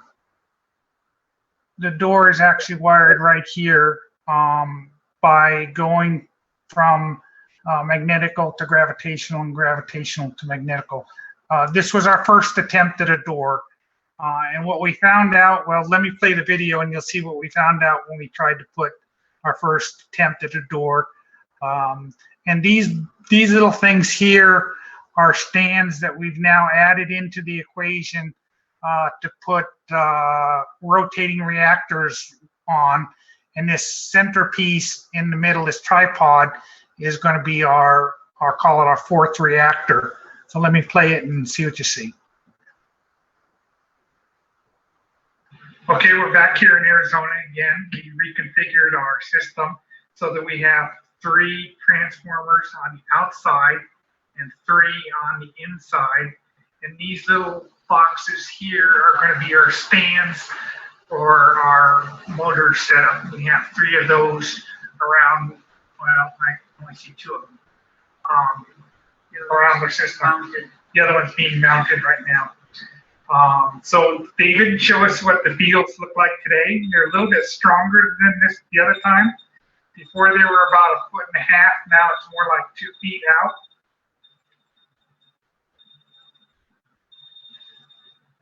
They're connected all the way around on all the units. Show me from the top, David, what happens with the fields. They come out about 2 feet, but they go up about 4 to 5 feet. And as they go to the center, it goes a little higher. Is that true, David? Yeah. Then we going into the center. So we're about 5 feet in the center area. So it kind of comes out about 2 feet, goes to 4 feet, and then goes up to 5 feet. And we're not going inside the fields right now. We just started them up, so we're trying to get them to build back up. This is like a half hour after we activate the system. So the fields are going to build. Okay, that's good. Okay, the next test, I want to share what we're doing. We're fortunate. We have 2 3D printers, and we did a lot of testing with printing 3D reactors, and then we mounted them on little helicopter motors. This test is unsuccessful. We've actually gone through quite a few tests that were unsuccessful, but I want to share this so you understand what these reactors kind of need to be able to accomplish. So let's go ahead and run this one.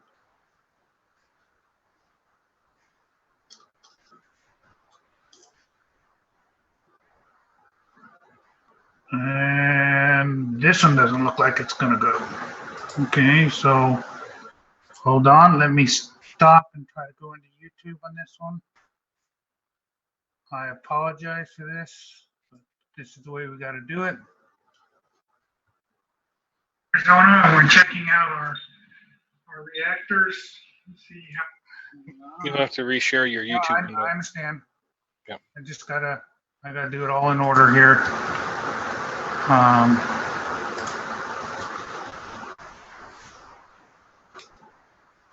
Is this, did I pick the wrong one? No, I picked the wrong one. Okay, excuse me.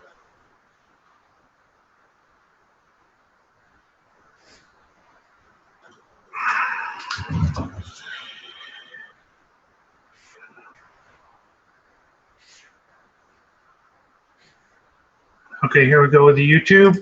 Now they're spinning with the balls. Oh, go ahead and spin it. Go ahead and spin it. Or you just go ahead and spin it. Spin it. Spin it.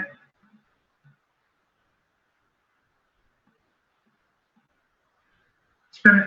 Yeah, I'm trying, but it's not going. Maybe it got wet or something. Really? Yeah, it's not spinning whatsoever. Yeah. Okay.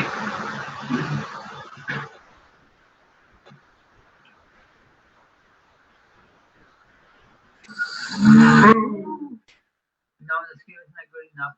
It's filling all the history outside. And then the scale. Okay. Yeah. That's it for that test. Let's go ahead and clean it up and. Yeah, the scale is or it's a hole in some place. I think it's coming out right in the middle. That's what it looked like. Or at least this is coming right underneath. And if there's a point where the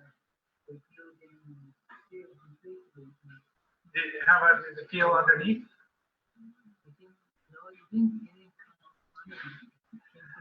Now, how about are we comfortable with the balance of the ball? Doesn't look like it's too balanced. So that was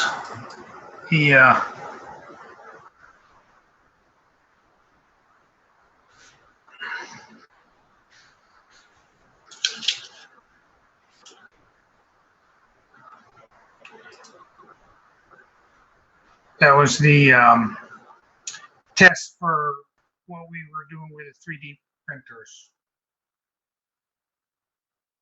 And then I'm gonna. Okay, this next test, what we did is we added what I call door number 2. Is my voice coming through okay? Can you see everything? Yeah. Yes, looks good. I apologize. Just kind of bear with me and we'll get through this. I think this is one of our last videos. There's one more after this. So let us get through this. Let's see if this one's going to go.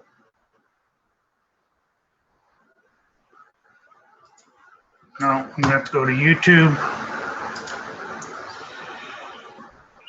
I think maybe the best way to do it is, or next time, would be to play the original video rather than have to go through YouTube. Connection between the gravitational fields and the magnetical fields. Hang on a second. Again, we still have the three. Start it again. Can you see okay? Yeah, you can make that full screen now. Yeah.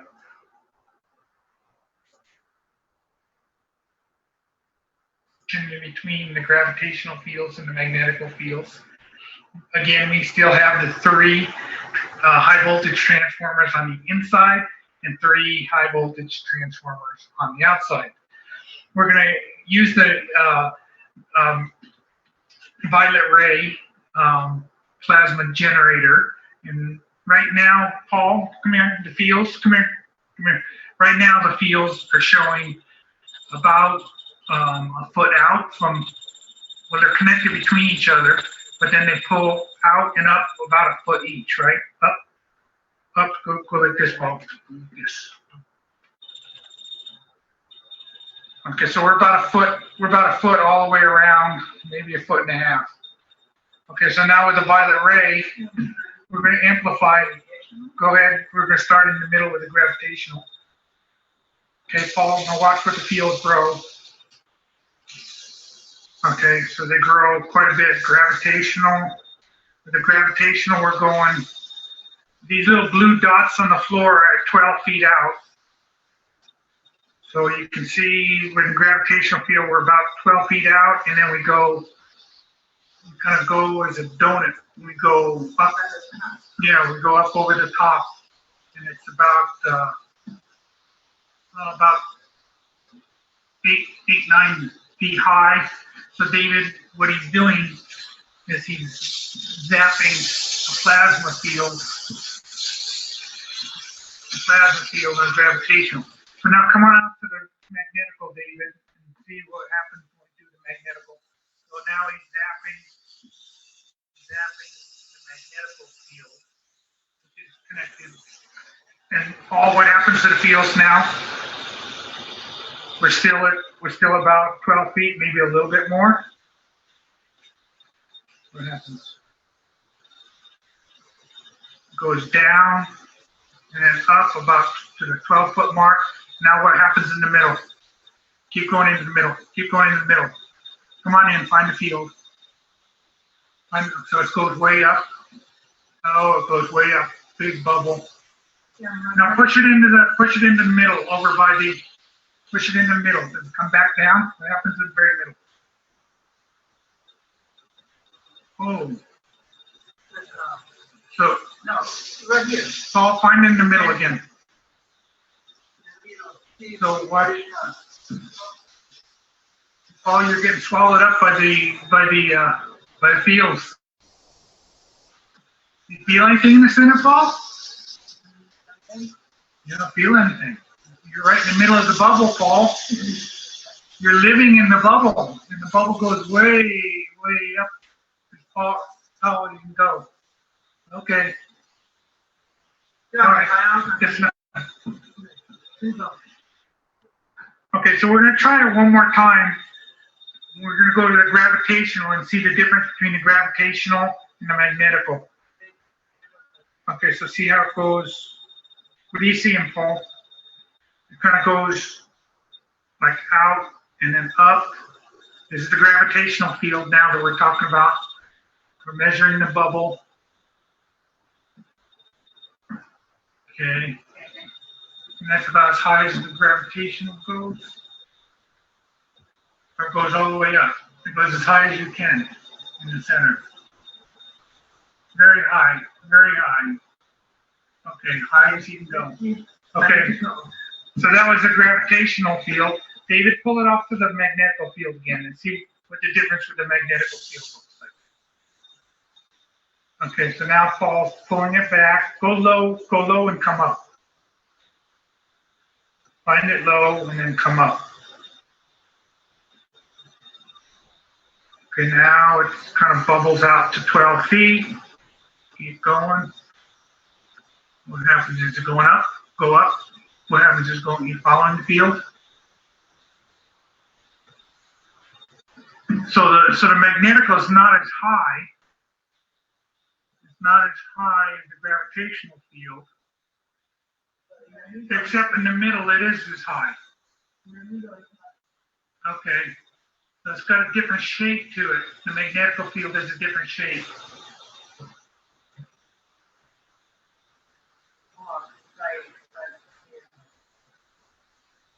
Okay.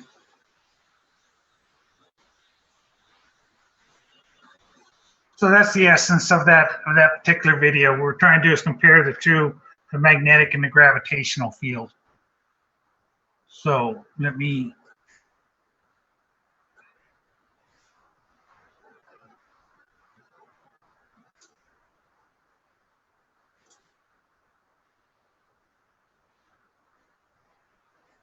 Okay, so now what we did, can you see the screen okay? Am I back with you? Yes. Hello? Okay, good. So now what we did is we tested, this is a little bit further testing where we shut, what happened is when we had that other door number 2, we found that the fields were not as strong. So we shut the doors using capillary tubing. And the capillary tubing, we nano-coated the outside and left the inside open. And our thinking was that with this capillary tubing, we were going to have a part of our fields as a part of our connections as a supercapacitor. So let's see what this does. See if this will work if I have to go to YouTube. Okay, we're here in Arizona again. So we closed our door. Our door was right here. And what we did when we closed it, we put this capillary tube, which we nano-coated on the outside only. And the other wires, the typical wires would be our nano-coated wires across the mag graphs. When we closed the door, what we found is that, David, what do you find with the fields? These lines here are 12 feet out. So we're about 12 feet out with the fields. And we just turned it back on again. One of the things we added to it was this spinning ball in the center around our other GANs. The spin isn't quite so fast, but it's a very smooth spin, probably about 2,000 or not, I would say 1,200 RPM. Now show them the, get the light bulb if you would, David. Where's the light bulb? Go ahead and put the light bulb on it, Paul. So the light bulb, you can see lights up pretty easy. So we're back to where we got significant fields about 12 feet out. What's the shape of the fields right now, David? Can you figure out what the shape looks like? Uh-huh.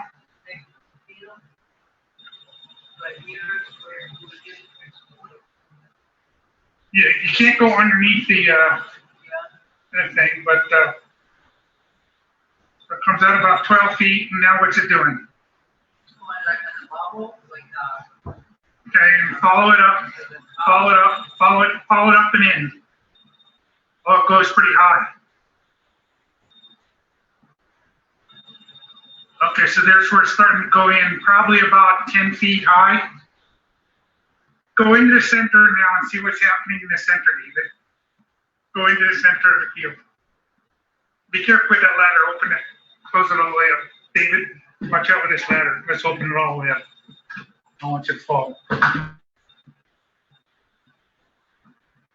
Now, you know when you go into the fields, you're actually interfering with the fields, but let's see what happens in terms of the height of the.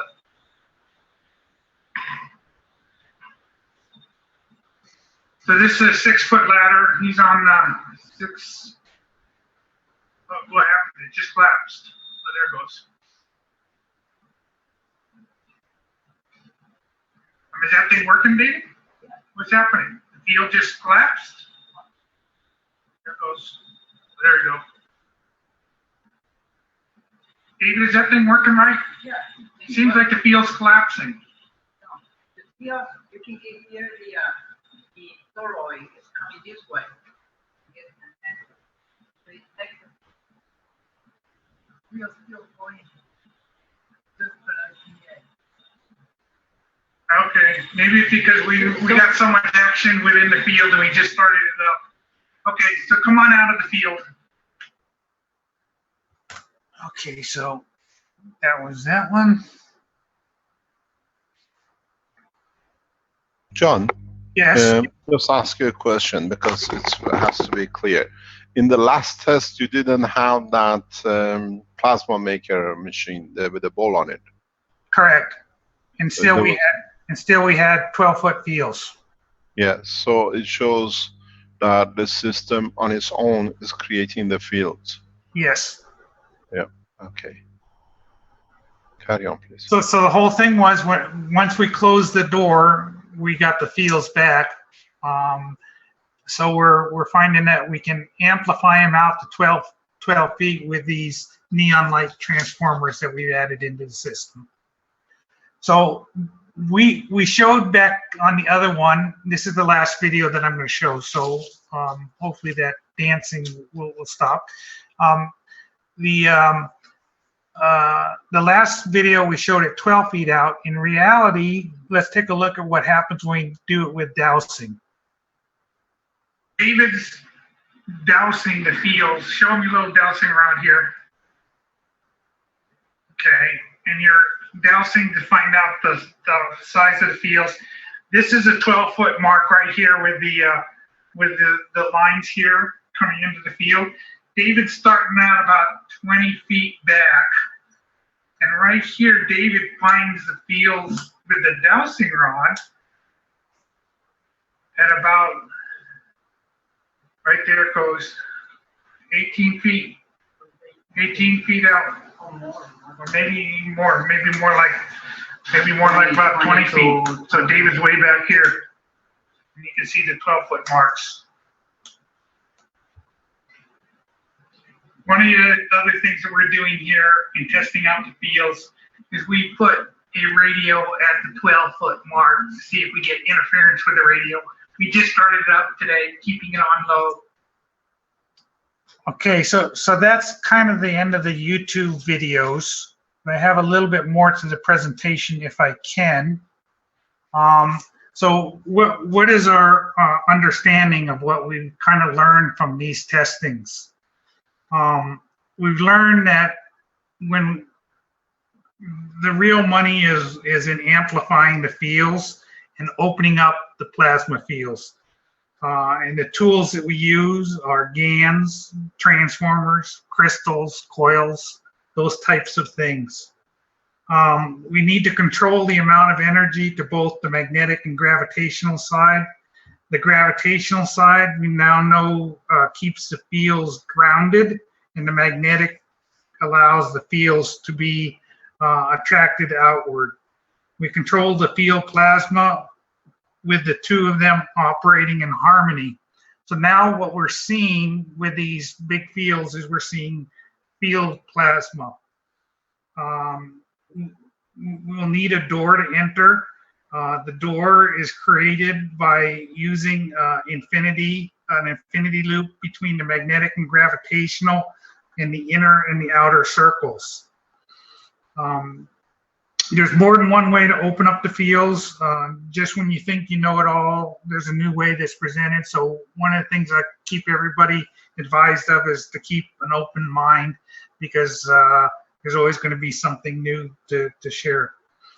Our fields interact with the plasma fields, and we found that our presence in the fields caused them to find a new balancing. So it's like the fields are always looking for a balance.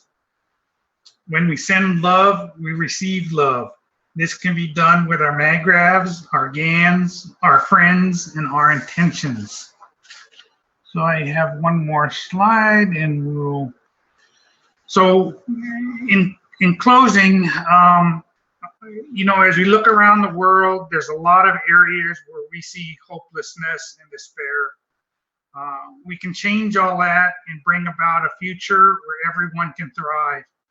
And I strongly encourage all the members, the people that listen to this video, to understand that it's each one of us that are bringing about these changes.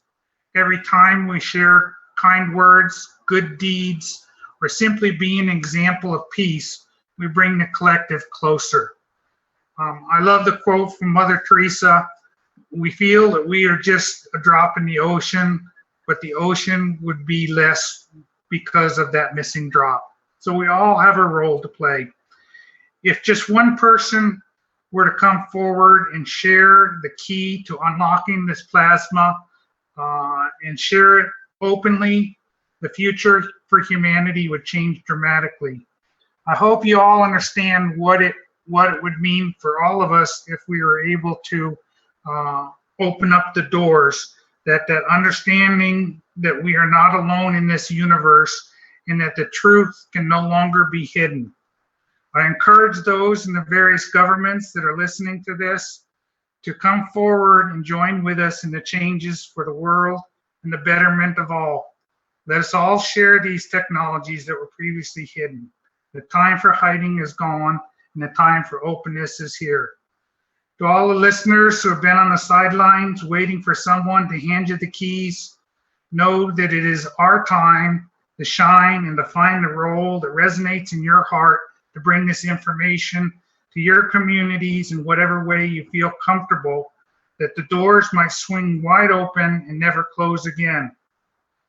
Let me share one story before I close, and that was when I stepped into the fields of the plasma fields that you saw in the last video. I stood in the middle of the plasma field of the spaceship.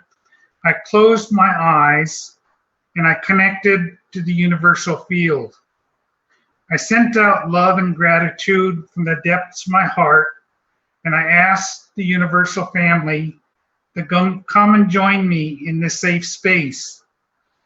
And what I received back was an overwhelming love energy, stronger than could be denied, and a strong sense that somebody was smiling back at me with love and gratitude.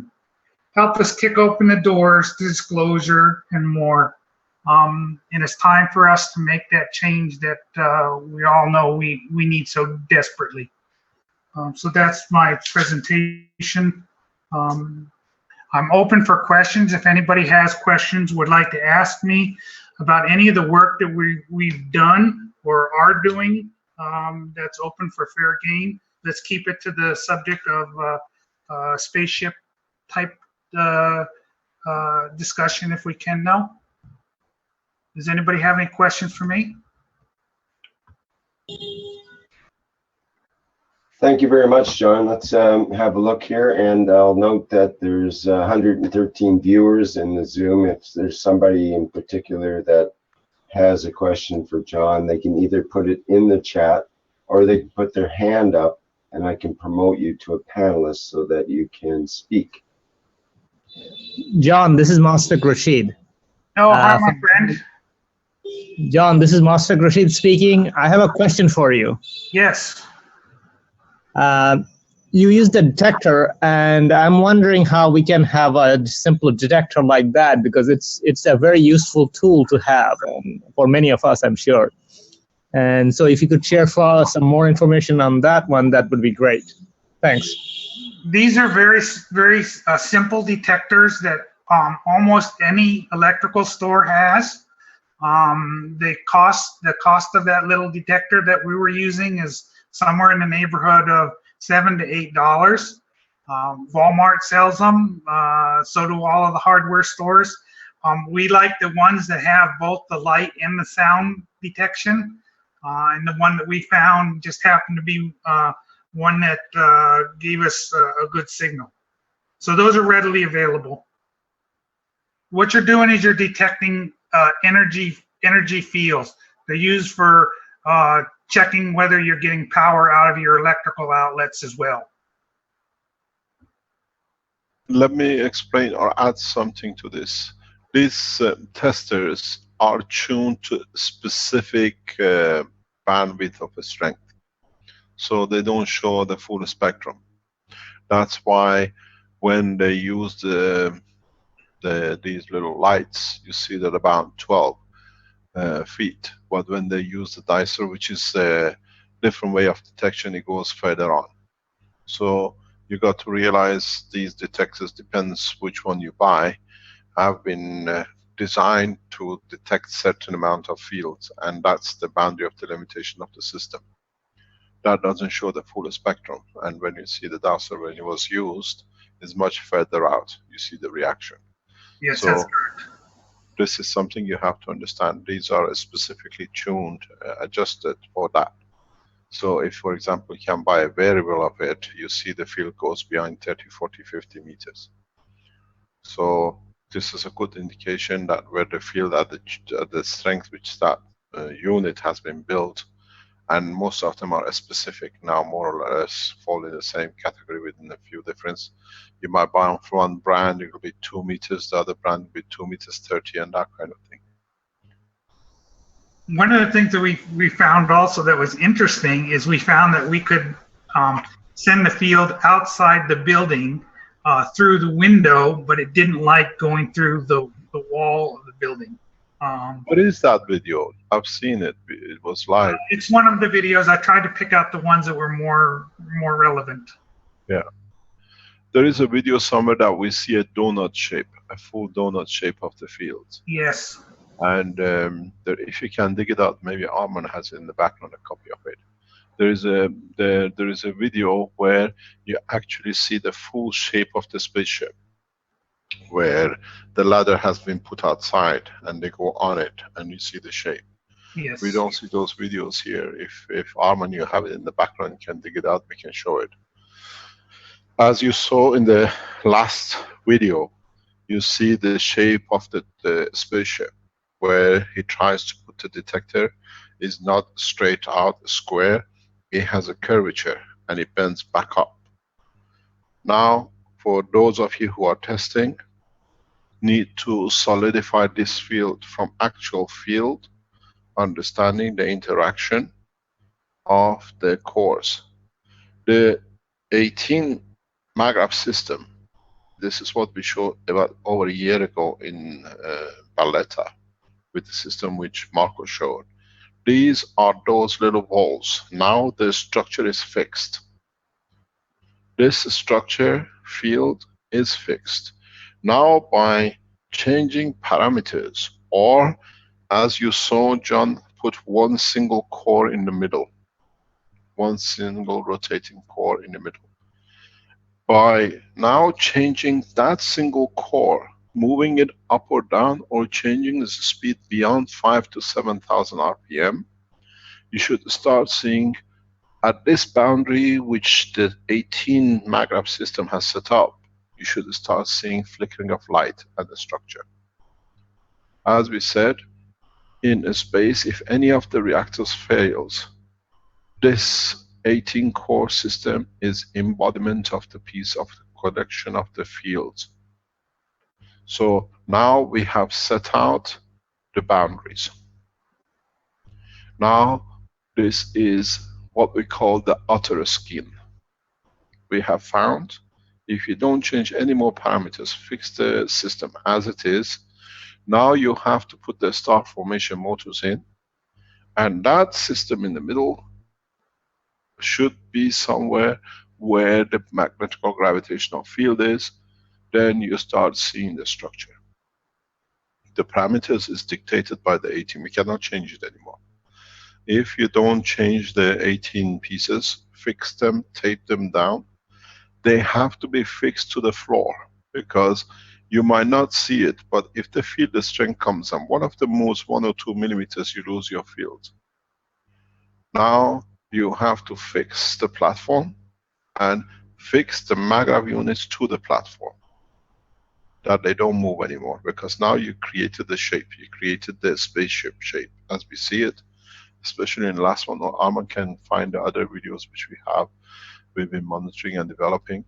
Then you will see now when you put these fields in, you see the boundary. It starts very low, in a curvature it comes out, goes out to about 12 feet and it bends back in towards the center.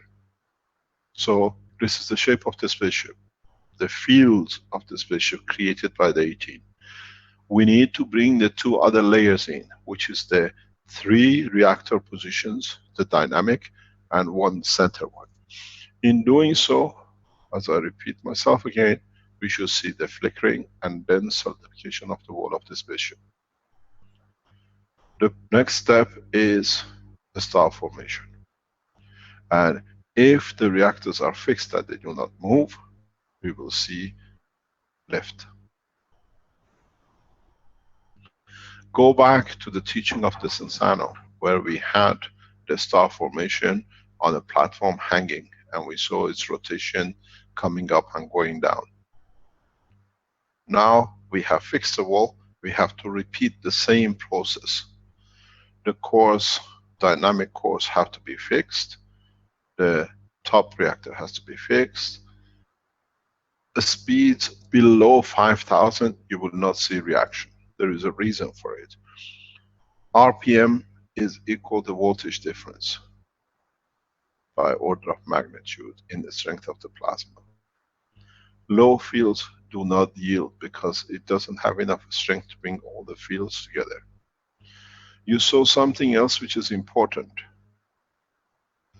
Look at the way the laser gun was used. The way they use nano coils, nano wires around the coil, around the ball. That unifies all the fields of gravitational magnetical together. Go back on the picture of it, see the way the wire was wounded on it. The wire, the way it's entrapped the fields in the plasma. That brings the change. So when you connect this with your plasma reactors, with the 18 system, we should see structure of the UFO. The 18 create the 1 layer, the magravity systems, the dynamic systems create the 2nd and the 3rd, and the body of the spaceship appear. In any shape or form, you put the reactors in, you will see the shape. It will flicker, you see half, you might not see half, you might see a little bit of it, it could be shiny on one part. It depends what's in the structure of that building, which they are testing, and how much field is transferred. As John said, it's funny where behind the wall, you don't see it, but at the glass you see the transfer, because he absorbs the energy. So, as I said, for the first time you've seen the field, 18 to 20 feet out. Don't forget, 12 feet is the radius, so 24 feet is the 24 foot is the total visible according to the detector they carry. So now we have established something like about 20 to 30 meter diameter spaceship. The position of the magravity system should not change any further. It's got to be locked in. I asked them to be locked in, to be screwed down, that they don't move. Any vibration loses fields to be built up. And now it's time to concentrate on bringing the visibility. For the first time you've seen the physical, detectable boundary of the spaceship. Arizona and Chinese government testing centers are a very few centers which have access to large number of magravity systems, and they can carry on with this through. But we have to follow this process as it comes, unless you manage to have access to a open space like they do, and you have access to 18 magravity systems, and then you have access to what we call dynamic systems. So we put more emphasis into, first of all, Ghana Atomic Energy Commission and the Keshe Foundation work, because we have the facilities, and here we can produce large number of reactors. Most probably we'll see this collaboration with Arizona to show as the center for the first spaceship. remember that you saw the collapse of the fields every time they go in it, because the fields need to be strengthened. And the strengthening of the fields will come if you saw and understood from the plasma system which was shown with the ball on it. You have to bring all the knowledge together, not just individually you saw something and it's gone. Carry on, John, please. Mr. Keshe, can I interject here? There's a question from Eva that's applicable here, perhaps. She says, I wonder about how to create a zone and maintain it of the matter state amino acid of a human being in the star formation spaceship. Is that a consideration, I guess, would be the question. The thing is, at the moment, with what we call Keshe Foundation manufacturing in Italy, they've done some tests, and what we see is, and will become as a product, that the maggrav systems are sold as emotional units, which they affect your, what do you call it, your emotion. People who are using it feel much better and they feel happier. So the maggrav units we know affects emotion in a positive way. You can add your own amino acid to it, and then it's very easy. You know how to do it in the past teachings. You put a cup of it on top of the maggrav unit. You don't need to open and touch it. And in the coming days, because this is a suggestion from the Keshe Foundation, what you call Italy, the manufacturing, they have tested things. I'm seeing the effect of it. So it will be sold as emotion, adding positive fields to the emotion. And so we know this, we have seen it, and it does affect. We see it. What very strange, and we'll follow it through, is yes, you can use it, and in the teaching of past couple of days, in different private sections of the teaching, I've explained, we are monitoring very closely the behavior of the 20 master degree workers at the Keshe Foundation manufacturing in Ghana. The reason we are doing is we have seen them, how they come in. We have seen the state of their emotion when they join us. And now, as they start producing in mass GANs products for production, we are monitoring and observing the change of behavior, the change of interaction. What we have seen over years is people who get involved in production of nanomaterial and GANs, they change in behavior in a positive mode. The people who you see work around the Keshe Foundation, they change totally. It's not partially to understand of the knowledge, but partially in they receive, especially those who work with zinc oxide. We see elevation in their emotion. They change.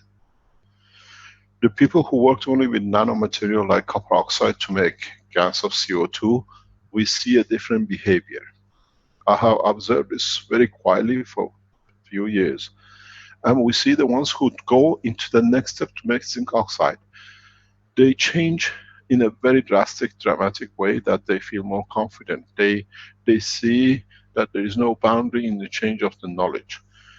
Those who you see who work around the foundation, opposition, and all the rigmarole we've seen with it, they have never made a single nanomaterial in their life. I've been there, I've seen them. They have never even made it. So they stand in their animal behavior. It's very interesting. Sit and look back if you made nanomaterials at your own conduct, and when you were doing nanomaterials, or when you were producing other things. In that process, if you look, when you start producing GANs of zinc oxide, you see the behavior change. We see people who go to the next step making CH3, they have a different energy dimension. We are using this in production of new system, as I said, and new materials worldwide. And we see the changes. So the field inside the system does and will affect the people who go inside. You saw the collapse of the fields, but you see the collapse of the fields when different people go, doesn't collapse the same way as the others. Means they're absorbing different fields from the system. The collapse means I need more. It's not that it's gone. Body of a man is a dynamic plasma, so it receives and gives. When you take and the field collapses, it means you're in need of. This is how you feed in the space. There is a lot of hidden information in these videos. If you look at them just as something you're looking for a field, that's all you see. But if you look for the real interaction of the plasma as a scientific level, there is a lot of information in past videos we've seen in today. A huge amount of information. Behavior, plasma transformation, the structure building. You saw how the system collapsed into the donut. We have a video, if Armin can find it, or you can find it, John, now in the background. We see in the test a shape of a donut where the center is hollow. The system starts from outside the second quartz, the outside magnetical, and when it comes to the gravitational, there is no field. We see for the first time the donut shape, and I explained that before. It's in the videos.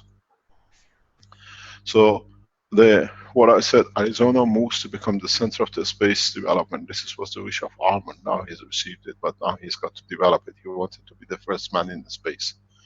He's built his spaceship with collaboration with Arizona. He spends time there for development. This is where now Arizona and Ghana Keshe Foundation, we have the facilities that we start collaboration. Most probably next few weeks we do the flight test between the two centers. The center Arizona and Keshe Foundation Ghana, we have the facilities, we can develop it. So we start flight tests between two centers and carrying change of information. Here we have the scientists and we have what we call the space center. We can do the two together and develop. But you got to understand something which is very important. How the fields, when you walk around, they change. And you hear different voices, you hear different shape of transmission of the voice. You see the one who's sitting down and the guy who's standing up. You understand what is important with these guys is they manufacture these cores themselves. So they are connected to it. What will be the interaction of the people from outside? To start understanding how the fields interact, how the wishes interact, how what you wish becomes part of it because you bring the field with you. Something very interesting is important to come into for you to understand. It was the wish of the Keshe Foundation to start to ask the nations to join and become a peaceful nation. The first nation announcing disarmament, or in a way, stay a peaceful nation, has happened last week. And Rick, you have a page received sent to you from Ghana. Would you display it and you understand how your wish and the wish of the whole Keshe Foundation has come to reality? We told you we started a peace that governments will accept the peace treaty. Can you share the page with us, please, Rick? Yes, just a second here. This is a publication, public newspapers, and a commitment of a nation prior to election. Does not matter what is the outcome of the election, which was completed last night, and the new government has in. This is the announcement by the presidential candidate, declare. You like to read it? Okay, let me make it a bit bigger here if I can. And it says, we commit to peace. Presidential candidates declare. It's an article from a newspaper by Kwan Aster Boadu. In a show of unity of purpose, the 7 presidential candidates contesting the December 7th general election yesterday signed a peace declaration at a ceremony in Accra that attracted the attention of the international community. A momentous occasion coming just 5 days to the general election, the declaration sent positive signals to the rest of the world that Ghana is keen on maintaining its enviable credentials as a beacon of peace and democracy on the African continent, even in the face of the fierce competition that has characterized the political contest. Known as the Accra Declaration, the agreement signed at the Movic Ambassador Hotel was the brainchild of the National Peace Council, NPC, and the National House of Chiefs, the NHC, with support from international organizations including the United Nations, the African Union, and the Economic Community of West African States, and the Commonwealth Secretariat. With the exception of the presidential candidate of the Progressive People Party, Dr. Kwasi Udom, not getting the bottom of that, something about Convention People's Party, and the independent candidate, Mr. Jacob Osif Yavoy, all were present to append their signatures to the declaration. There's dignitaries in attendance were Mrs. Ellen Johnson Sirleaf, the President of Liberia and Chair of ECOWAS, a former South American President, Mr. Thabo Mbeki, the leader of the AU Observer Mission, Dr. Mohammed Ibn Chambaz, the UN representative for West Africa and the Sahel, and Ms. Josephine Wijambo, the Deputy Commonwealth Secretary General. Also present were former President Jerry John Rawlings, who electrified the PACT conference, gathered outside the hotel, trying to fathom what was going on inside the hotel. The conveners, the NPC and the NHC, were strongly represented in the persons of the Most Reverend Professor Emmanuel Asante and Togbe Efred the 14th, the chairman of the NPC and the president of the National House of Chiefs, respectively. Both gave powerfully inspiring speeches focusing on nothing but peace, with the Most Reverend Asante saying that this year's declaration should be the last for the country.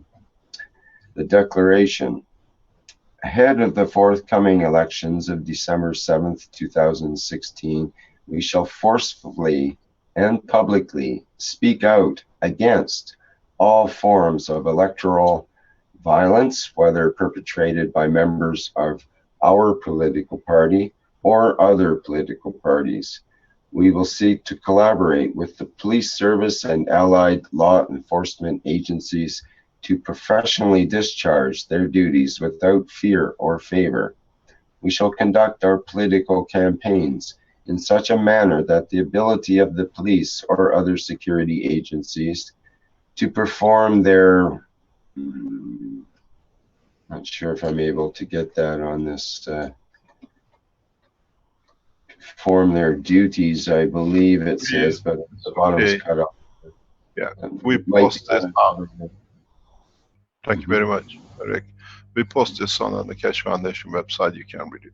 So we see we are in Ghana, and Ghana is the first country which commits itself to peace.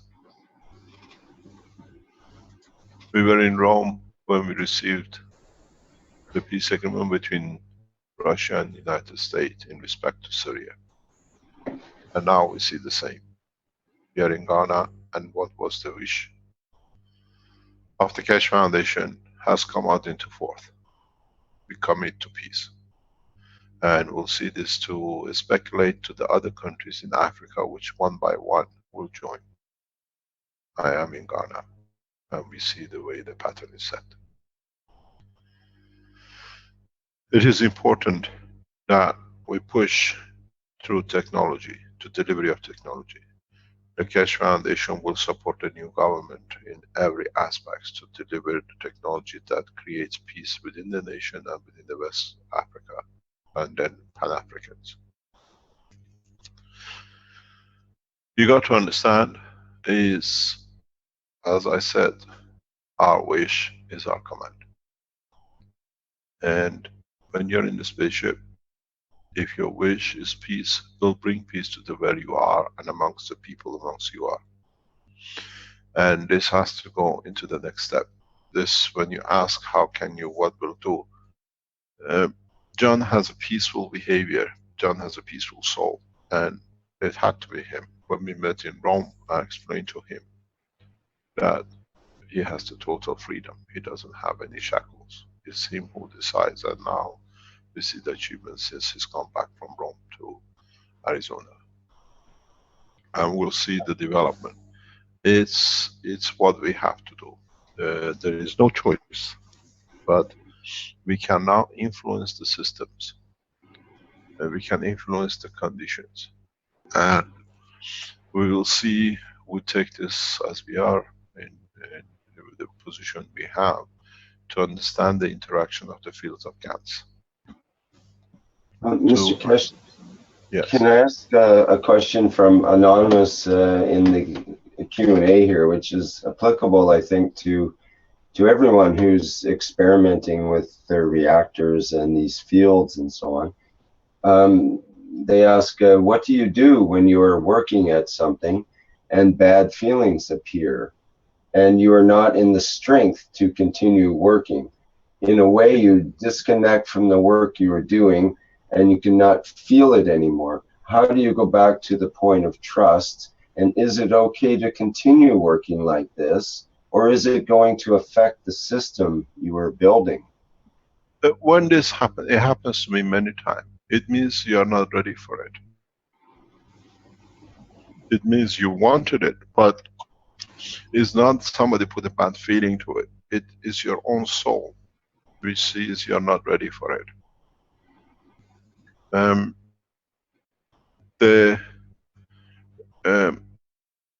The disbelief in something which you're not ready to receive should not become bad feeling or other people's doing. When you don't achieve something, or you set your mind to go to do something even in the development and you don't reach it, it means you're not ready for it, or the society around you is not ready for it.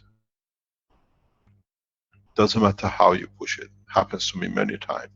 I want to disclose knowledge, but it doesn't want to come. It somehow gets through. It somehow gets disappeared. We made the peace treaty. I commit and my nation or to commit to peace. Now you see on the screen. We tried for 2 years. The world wasn't ready. We come to Ghana. Ghana is the first nation commits itself to peace.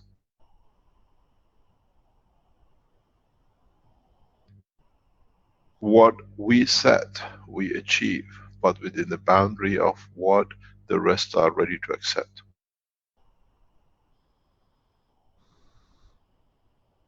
In the next few days, the peace treaty will be given to the new president to sign on behalf of the Ghana nation. Ghana will sign the first peace treaty because they have signed themselves. Now they sign the nation directly, publicly. They have done, will be done on the Keshe Foundation papers as the rest of you have done.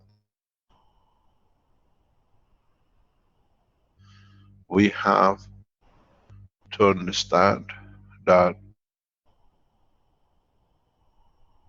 this is in the writing of Baha'u'llah, bless his name. He says, what you think is good for you is not necessarily good for you because it could be a poison to you. When something does not go the way you want, never blame it on the others. That was an escape that we always chose, to blame others. You have to understand, it means it's you who clears and finds his position in respect to the others. It means you are not ready to receive it. Or what you give, they are not prepared to accept. Go back into the writing of the first book or the second book or the third book. I always said in my teachings, this universe has been created in the space of the other universes, or what we call unicos, to the size and the dimension which is allowed by them. Does not matter how much energy we have inside us. We have to understand we are within the structure of others. Now that you understand the operation of the soul, the operation of your own inner being you call soul, it means even though your emotion and physical are not aware of what they wish to do emotionally, your soul is aware of with the others. They are not prepared to receive it. It's not for them. Then they have to move in different direction. You call it that they have put a bad eye, but in fact it's you who have to understand that it's not time for it. There is no bad eye. Some prophet of the past refer to it and cultures believe in it, but change the table. Understand that it's you. Put the magnets on the table and see how the space comes. You move. If they don't want to move, you do not move them. And if you move your magnets, you find out the others have to position themselves. This is what we have to, now we understand more about the science. We have to understand that even our souls, in its respect to its gravitational magnetic field and our body, have to match in. When one is not ready for the other, this is what you call a bad eye, which is not a bad eye. It means others are not prepared, or they give you a field that you are not ready to understand. You have to take a new position, and you want to hold on to the old position, so there is no bad eye. So you change your position. It means it's not time for it. Maybe it's not time for it because if you discover something new, you cannot personally handle it, or you can misuse it. It's a protection for you, but you blame the others.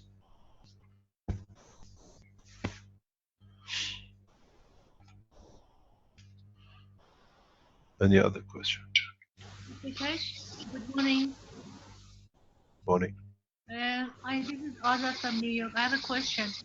When you say, as you stated, when the soul is not ready and you trying to do something and you have a bad feeling or is not necessarily the time, so does it mean when we wish for peace and the peace is not happening at the moment, means we're not ready for that moment? And there is the expression in Farsi, they say, I mean, as to harikat as man barakat. So if somebody is moving and doing all the right thing, but is nothing coming up, it means the time is not ready, even if you make all the right move. Am I correct? In so many ways, yes, but we have to understand this process. Is for us to understand the process. We are, something which is important, we come back in the other teachings. This time around, in the past, we have seen the prophet of the past declare that don't do this, don't do that, don't do this, respect yourself and the others. This time, when we bring the change, is for all the entities with this planet. It has to fit that everybody is comfortable, be it the fish, be it the dog, be it the bird, be it the man. Because now we understand the operation of the inner strength, what we call the soul. And we all have one common denominator because our soul was created out of the elements of this planet. So we have one amino acid right across. We have a common denominator, which is this planet. So whatever we do has to fit in the whole of the structure of the existence on this planet. As one nation, one race, one planet. From now on, thinking, okay, somebody put a bad eye on me. What about the fish? If you do this, it doesn't fit him. What about the bird? What the guy in South America or the guy in China? He had to fit all of us from now on. And that's what I say, when you come to that point, it becomes important. It becomes important for us to be able, my wish was to see and to do. But does my wish fit into the others that all have to find a balance to? The game has changed. Individuality, one race, just a man thinking for human beings and ignoring the others has changed. Let me explain to you, going back in part of the teaching and understanding, is that the human race was not and is not out of one. The human race is an amalgamation of 2 or 3, maybe 5 races which have been born on this planet, and one has taken over the others in the structure due to the knowledge or the strength of the aggression in the past. But this has to change. This is why we become one nation. Now, as one nation, we are responsible for everything, the animals and the rest. And this is what we have to learn. And you will see that what is about to come in the time. We said we'll get the First Nations for accepting the World Peace Treaty, and we've seen it in the past 7 days.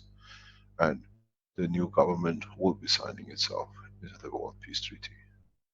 We are on target. We need one nation to start, and the nation which is going to sign is where we are, because they already declared themselves to it. In the presence of United Nations and other world leaders, so the pattern is set.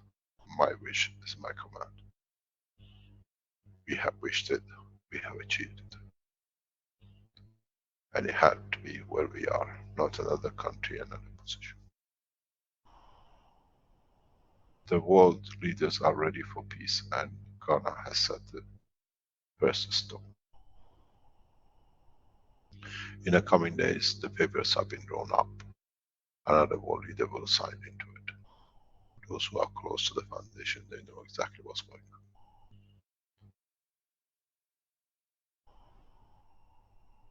It's our wish, and the wish of the Keshe Foundation supporters is pure and very strong when we achieve it. It does not matter how the others kick and cry. Any other question?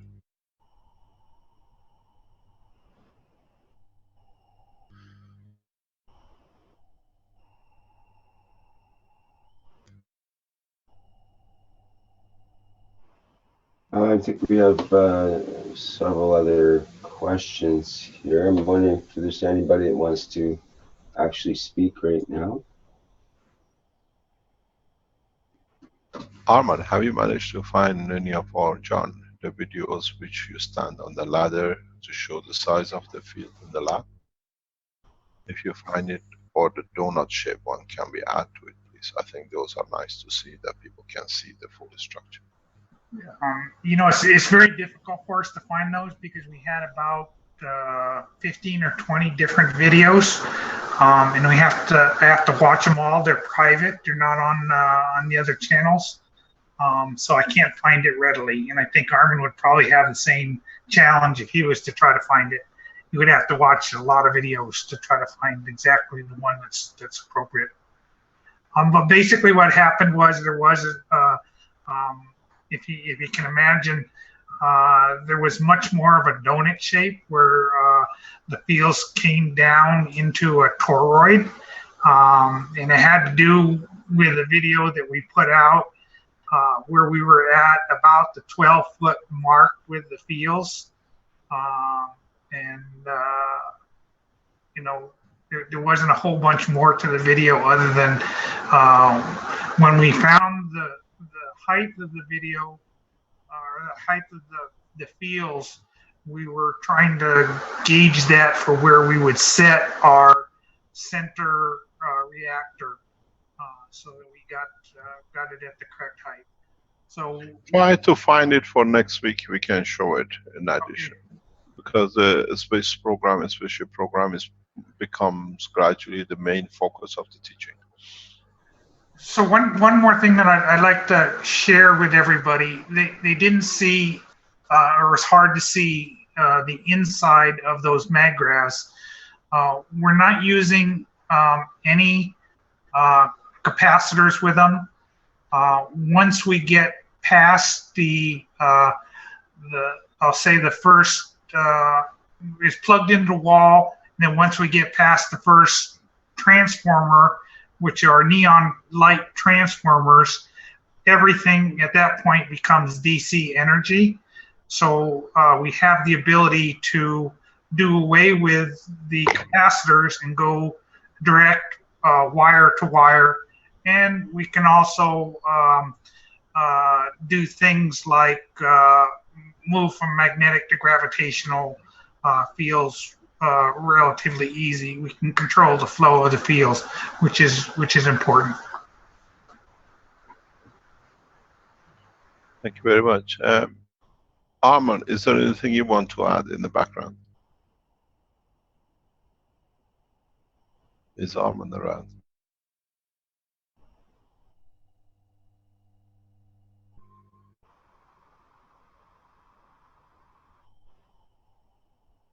Hello. Do we see Armand? Trying to see him here. I don't think he's in as a panelist right now. He was there before, but he checked out. Yeah, he's not online on Zoom at the moment. Oh, he's gone to sleep. It's late. It's 3-4 o'clock in Los Angeles. Are there any other questions? Okay, let me see here. We do have a couple of, I got some pictures of a Starship configuration and some questions about it, if you want to let's check that. Let's see. Yes, please. Okay. Do a new share.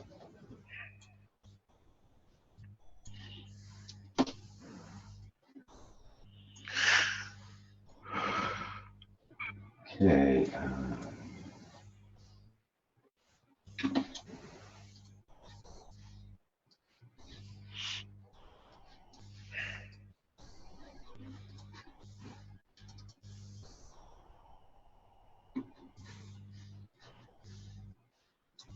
Okay, I guess you can see that, eh?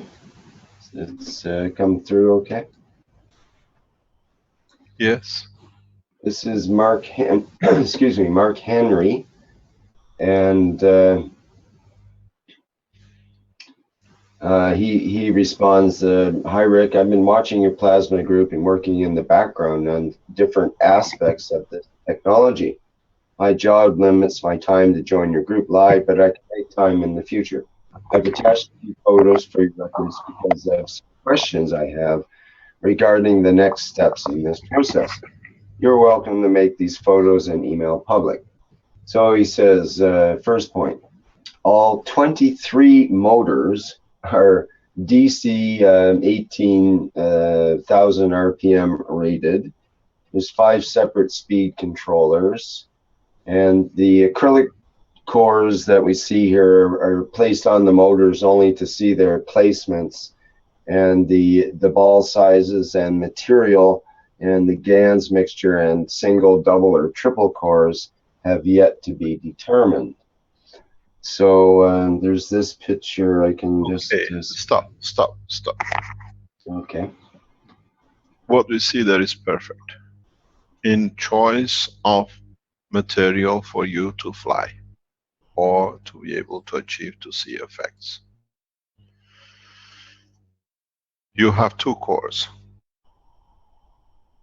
make sure your center core is heavily oxidized ganses, which means use CO2, zinc oxide, copper oxide, brass, oxide content materials. Try not to use lead if you can. Use silver, and in that center core to fill it up, use measure it exactly, certain amount of aluminium, and with it allow adding of a cold caustic, very small amount.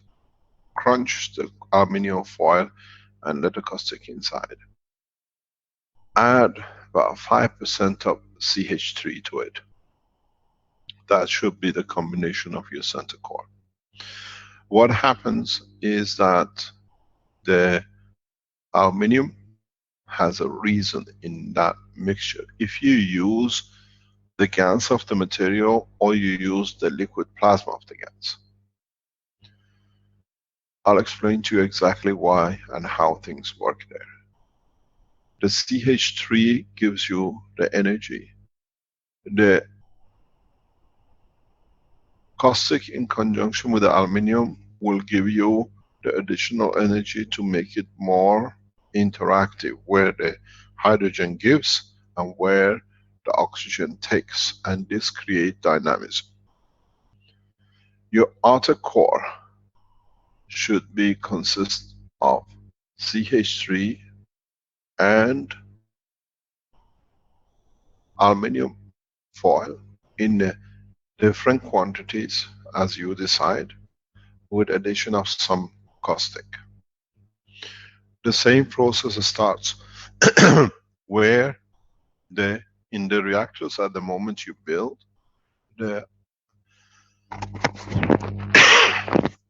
oxidization of the aluminium will occur inside the core. You can add a small amount of CO2 in the outer core to allow the oxygenation of the aluminium as well. So what happens? You seal your center core and you do not touch it anymore. That is sacrosanct, that you don't touch. Now you have a base. This is what I'm teaching to the other research centers. What you have is interaction of the energy which released and absorbed in the center core.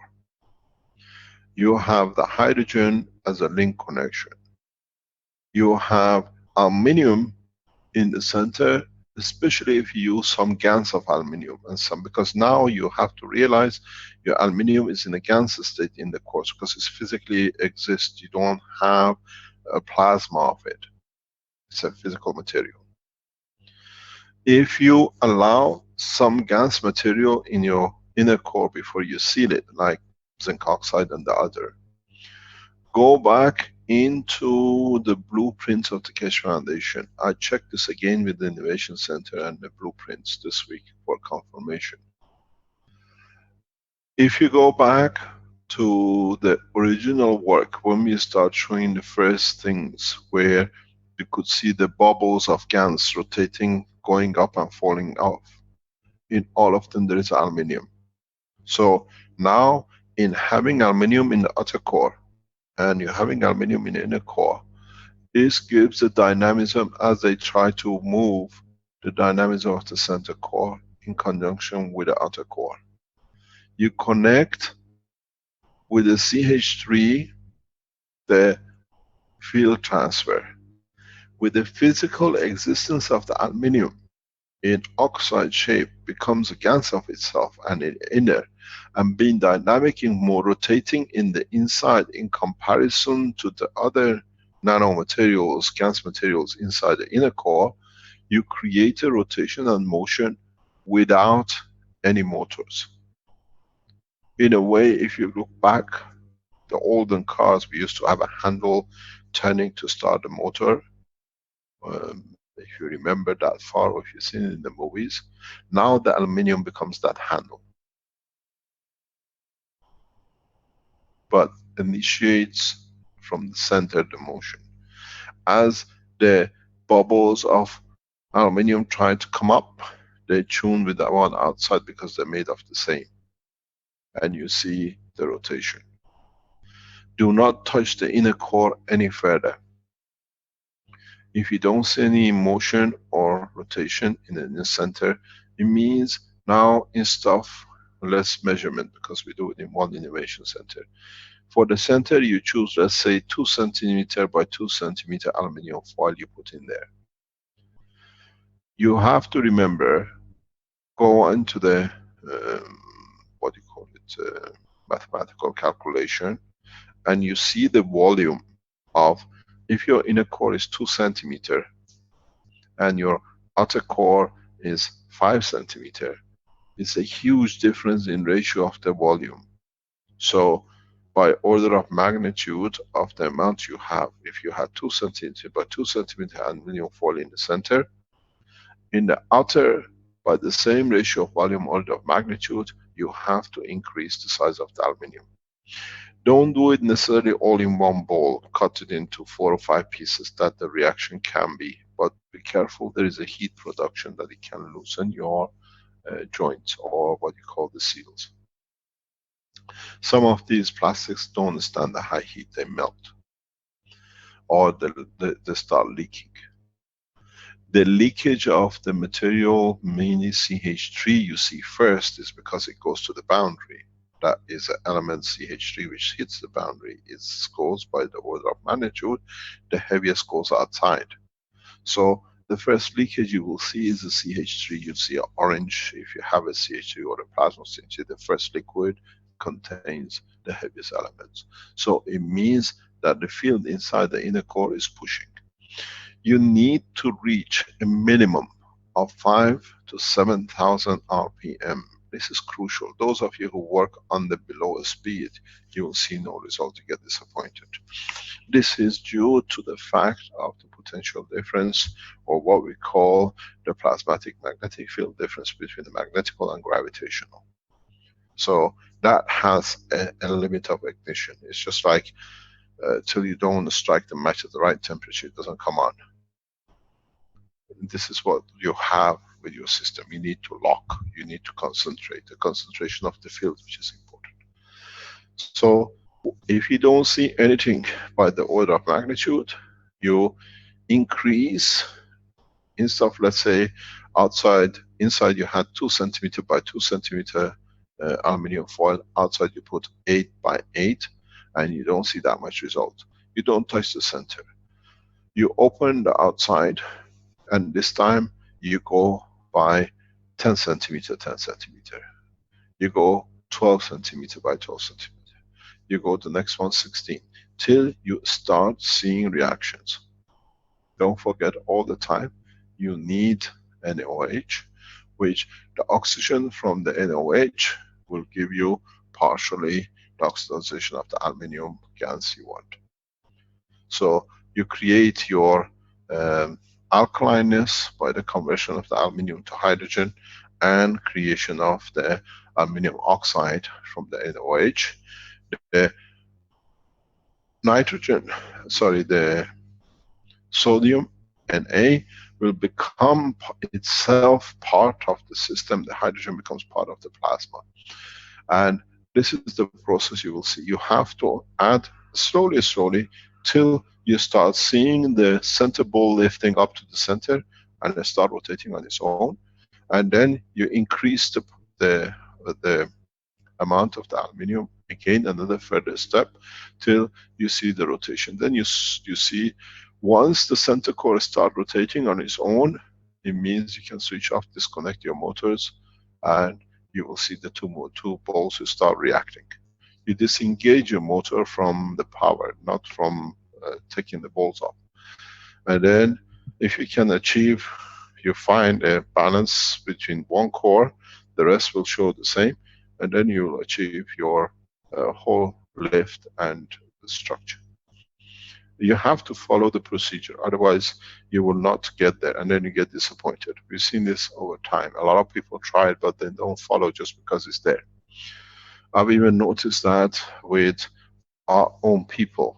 a lot of people I look and I see across the internet, and Caroline and the others keep on telling me a lot of people are making nanomaterials totally the wrong way, and that's why they're getting disappointed. They're making the GANs the wrong way.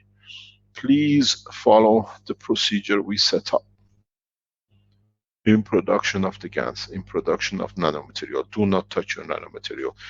Those who make fire coating will see different results. Those of you who make what I call electricity coating, you see different results. Those of you who do the nanocaustic steaming, you see different results. We see success with the people who have done, follow the procedure we set up with a deep caustic nano coating. Most of them achieve results. Those of people who do their own innovations and then they cannot see, or they see different effects, they create different effects. But the way I have set up the production of nanomaterial, the production of the GANs material, is the way I have achieved, and I've seen all the results, and we can say, and there is, you cannot repeat what I've done. You do different things and then you get disappointed. Let me explain to you. If you understand the world of materials, I've explained this, then you understand fully. In the world of metallurgy, when we have a steel, don't forget, I'm a nuclear physicist, I understand the full structure, how we produce. I have diplomas and degrees in the structure of the metals, understanding the process of producing metals, what it does, how you produce it, how you handle it. There's no difference. In metallurgy, in steel production, for example, when we get an iron, we add certain amount of carbon, we get different behavior. The softness of steel is the same. How much you add CO2 in the structure of the GANs, you get different behavior from zinc oxide and copper oxide. So it's softness, the dimension, the structure of the carbon which gives you that, because it's like a sliding plasma. Then in a steel production, we heat up the steel to a high temperature, and how we allow it to come out, it gives us different type of steel. If we quench it in the cold water, it becomes brittle. If we let it cool very, very slowly, it's known as annealing, it becomes different behavior at different temperature, depends when we cool it afterwards, how rapidly we cool it afterwards. It's the same the way you make nanomaterials. When you make a nanomaterial in the deep caustic, suddenly high temperature, you create the condition of the release of nanomaterial in the way it's needed to become GANs. The spacing is correct, everything else is correct. Then when you add this material into the GANs, that depending on the dilution, depends how many and how you release the structure. Up to now, everybody does whatever they like. That's how the technology should be. But if you follow the way we do in our production, in the factories, in the research, in development, we don't see much success with fire nanocoating in the way we expect.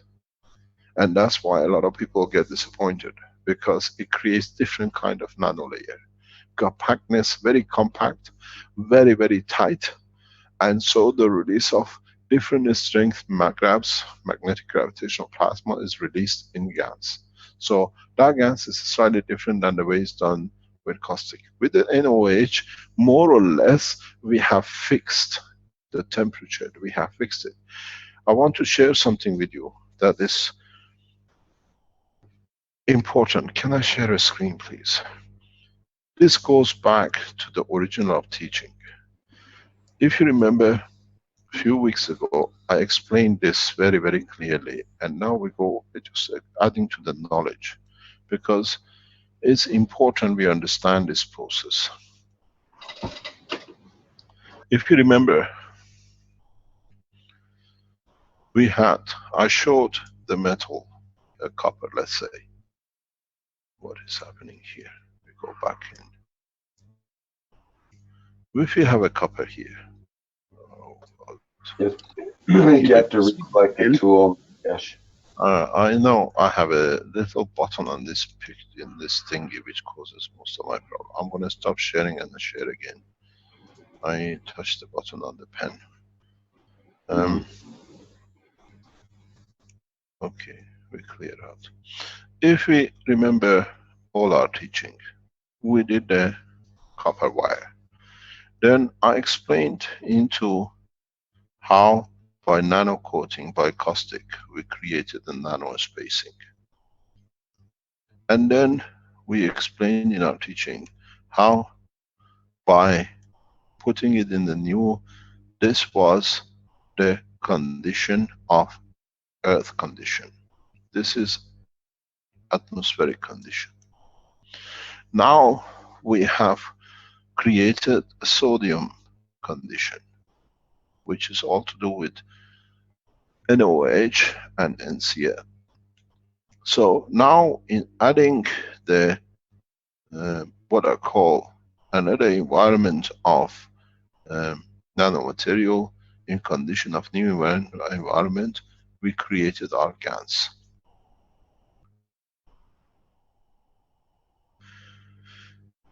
On the metal side, what we achieve is we go the same way.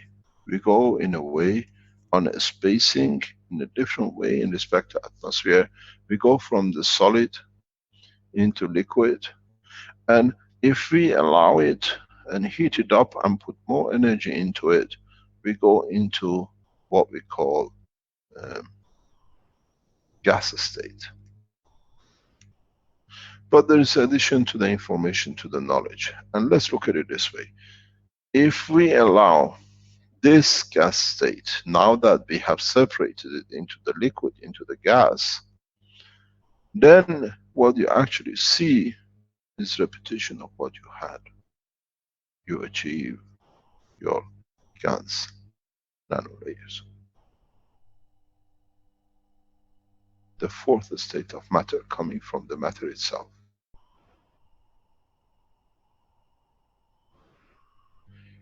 Here, because of atmospheric condition, the knowledge of the man has been blocked.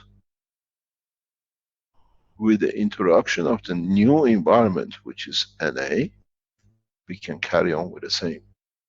This is what we call it, GANs. Gases at a nano stage. And this is what you have. Gas here, creating the right condition, becomes GANs. Because now that it's more free, we can act on it. With a caustic, the way we use, we catch the gases here. Now you understand. With the gas nano coating, we try to change this environment to achieve this, to go there. What we capture at a high temperature conversion of the gases, trying to push them back on the plate because we blow it with the fire. The same is with the electric. We push the current through, trying to achieve interact with outside. With the way I produce GANs, we work in this way, and that's why we call it the GANs. When we heat it up, that it goes so fast, but cannot go, it becomes to its nano gas state, and then we pick it up and we become GANs. So the way you produce your GANs material is important, and you see different results. With electric current, you have a push from underneath. This nano structure in strength is not the same as this nano structure, even though it's nano, because you pushed it further. The way you do it with the steaming is the same. The way it works, and we see working up to now here, is the way we create condition with caustic. If you change the nano to magnesium or potassium or whatever, then you decide the strength of, is it at this level or at this level, which atomic structure from inside. This is crucial to understand, and I'm realizing more and more that a lot of people haven't understood this. And this is what we need to understand, why some of you do not see results, or not the result you want. Today's teaching is very, I go back on it. What John showed you is significant, but you looked at the wall. You saw the way the nanomaterial was connected. He energizes the nanomaterial, which pressurizes the gas inside the ball, which releases its field 20, 50, 100 meters aside. You have the system in your hand. All of you have this. I explained to you how you have it. You made the maglev system and I showed you the ball. You already have this technology. You put the ball inside your what I call 90-degree maglev units. Is there any difference between this and this?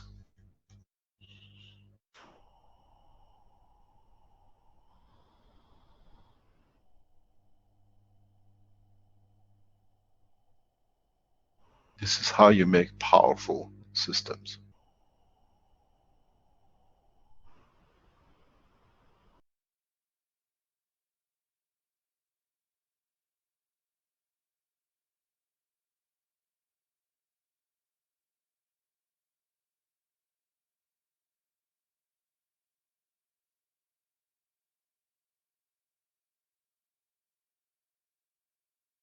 Because now you dictate it, because now you pressurize, you put the field inside. So if you make your ball,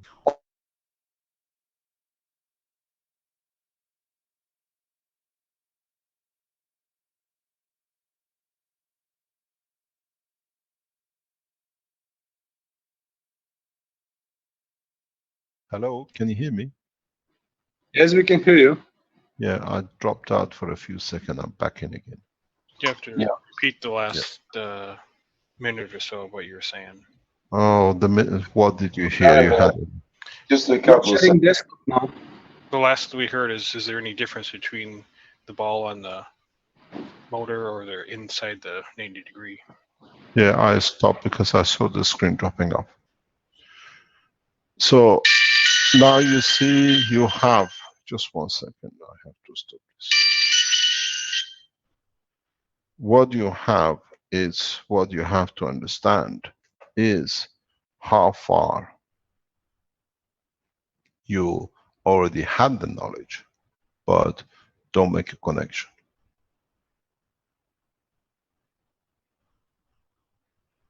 You can put the coils around the ball, or you can make the strength of the coil high enough that it can reach the coil.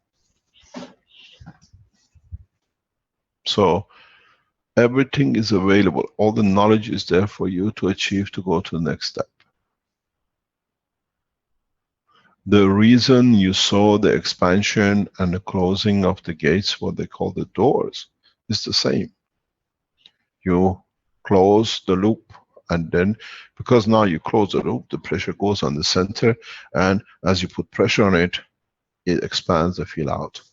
You trap the magnetical, you increase the gravitational, and when the gravitational reaches a point, it opens out.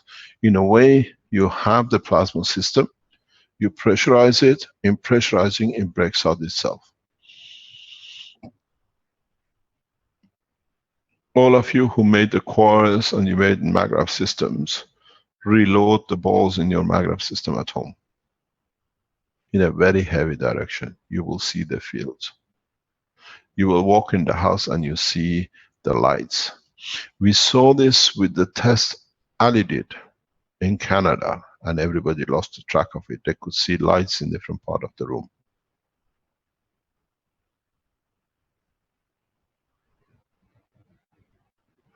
All of you who made the maglev systems are on the flight mode.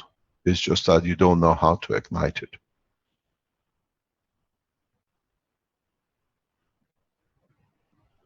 Everything is there.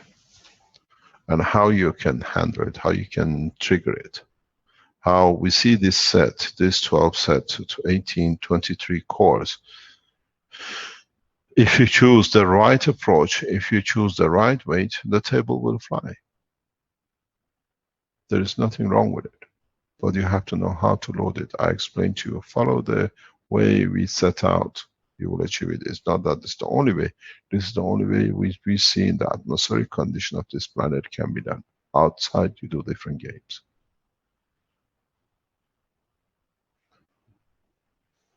Carry on, please, Rick.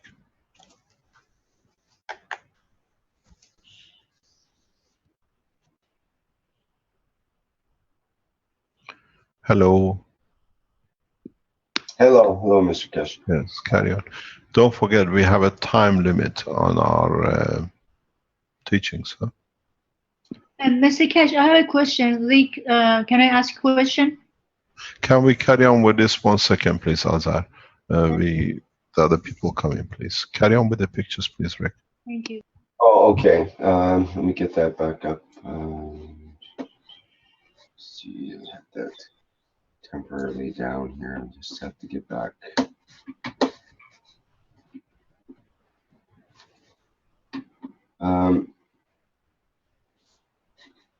Okay.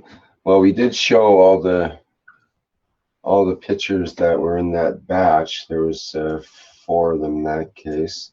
And I could show a different reactor that's also being worked on for a spaceship configuration, or we can go on to some other things. Let me try to get that picture back. I'm just having some difficulty here relocating it. Just a minute. What is our time limit on the, what do you call it? We're currently at about 3.5 hours. 2.5 hours or 3.5 hours? We're at 3.5 right now. Okay. And, No, he's referring to the time limit on Facebook. Pardon? What's the time limit on Facebook? 4 hours. It's 4 hours. Okay, so I've got the video here, the picture rather. Let me get it on to sharing.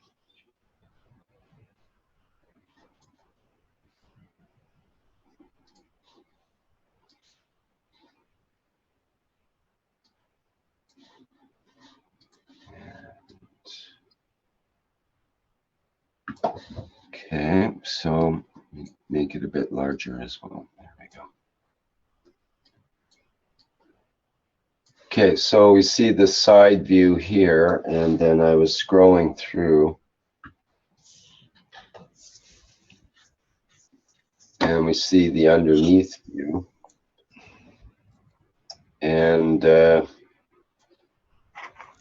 there's a further top view, which is interesting. Now, it goes on in the email. So many windows open here. Just bear with me. Okay.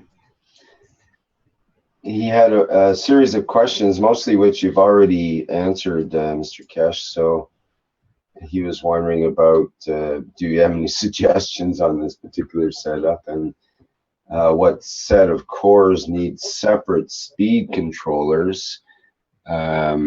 Maybe there would be some general advice. You mentioned RPMs and so on, but would there be a particular set of reactors that would be under one speed, let's say? It's what we've seen with this acrylic ball is mainly leakage. The leakage, it doesn't mean that the system is wrong. It means the field you created inside is too strong. So it pushes the boundary of the matter state. Do not give up just because you have a leakage. You carry on with the system. It means your plasma is built up.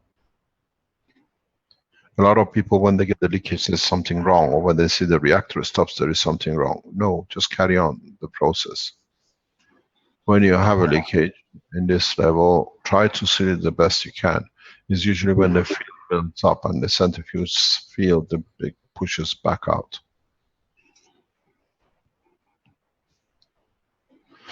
Carry on. What's the next question? Well, I know that Paul from Togo would like to show his new health unit that he's got, and you mentioned the fields raising and lowering. Well, he's got a nifty sort of invention. If you want to show his videos or his pictures, please. I think Paul is on. Paul, are you Just there? show the pictures and then Paul can add. Because when Paul comes on, we go for 2 or 3 hours. We don't get everything in one go. Let me show the box. This is a work in progress, so it's not complete. I've seen the pictures, yes. I've seen, he sent me the pictures. Do you want to share it? Yeah, I'll get it here. Here we go. And I'll make it a little bigger so people can see it easier on the live stream.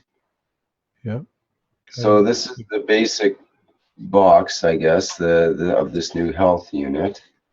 And let's see, there's a... Let me explain to you, you're supposed to go inside this unit. Right, yeah, I didn't figure that out on the first series of pictures. But it's a size dependent. Yes. It's a waist size dependent on how you can get in it. It's not a small box, as you'll see in the little video that he sent me here recently. Okay. So I'll play that. Can you show it, please? Yes. Okay. Share. And let me share the sound. There we go.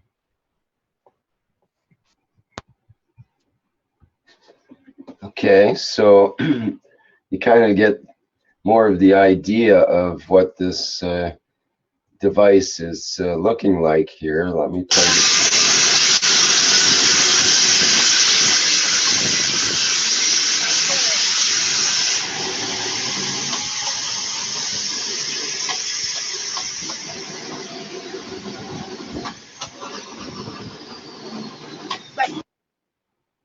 It's a movable MRI system. Instead of the patient moves, the system moves. Yes, kind of. And it's actually quite intriguing in a way, and kind of innovative. So we saw yesterday in the medical teaching a version, much simpler version of this with one of the doctors. And it's very, very interesting how this is developing.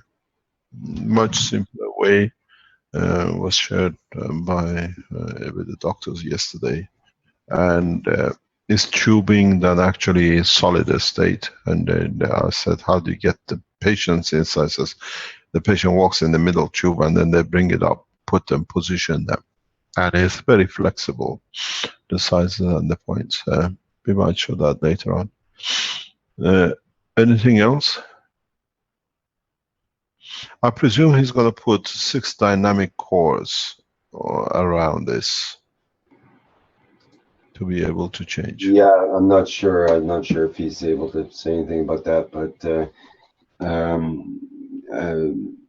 yeah, this is a work in progress, and definitely it has to be. When they finish, we let Paul show us what he's done, how he's doing with it. Right. Okay. Sounds good. Okay. Anything else?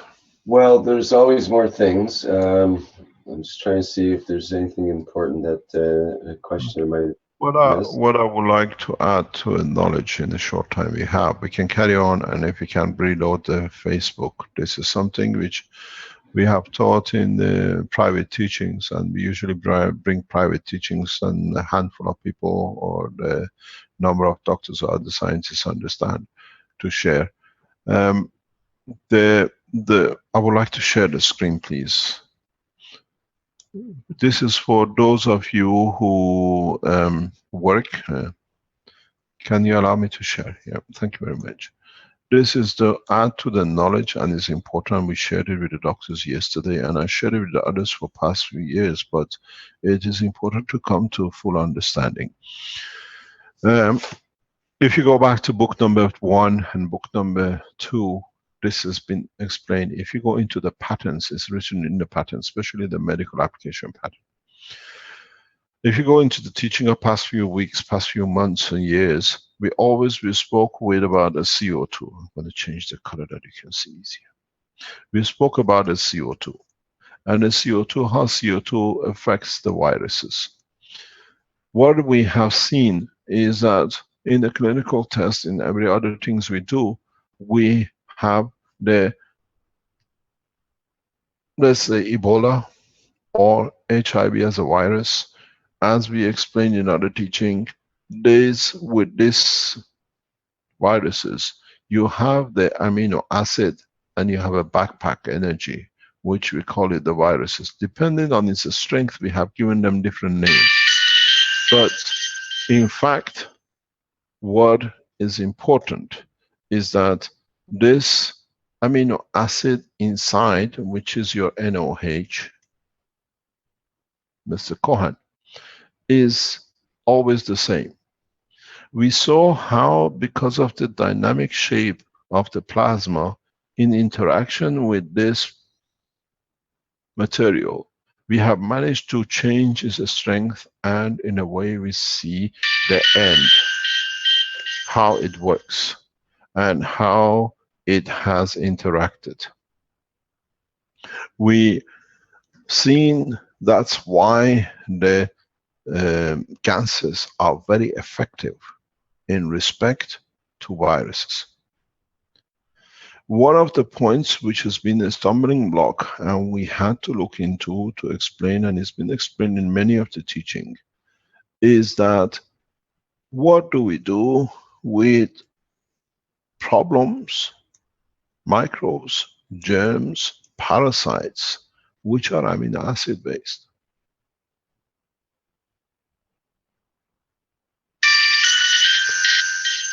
Let me just, I have to stop this. The amino acid based entities do not have extra energy. The amino acid based entities have and partially can be affected by the CO2, but not all of it. When we cultured bacteria and microbes and things like this in the laboratory, we see partially but not fully effective. Go back into the teaching. Here with CO2, the viruses have changed the strength. With amino acid based, we have to find a new solution. We cannot touch the carbon because it just changes the line of communication. We cannot change the oxygen because it's the holding. It can increase the strength of the field of the plasma or reduce the plasma of the amino acid. Hydrogen is a link for transferring or deciding on a full size dimension and transfer of energy in and out. Nitrogen is the decider of how much this plasma will dictate in its transfer of energy, in its size. So we cannot touch the O and C at the moment. In a future teaching, I'll show you the effectiveness of how you can work with these. But what we see, we can change the nitrogen. Those of you who work around trying to sort out something for bacteria, for microbes, for parasites, you have to bring your attention into production of nitrogen.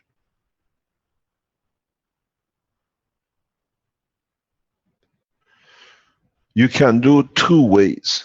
You can use nitrites to create nitrogen oxide, or to create energy that you can interact with nitrogen, that you can handle microbes, parasites, and bacteria.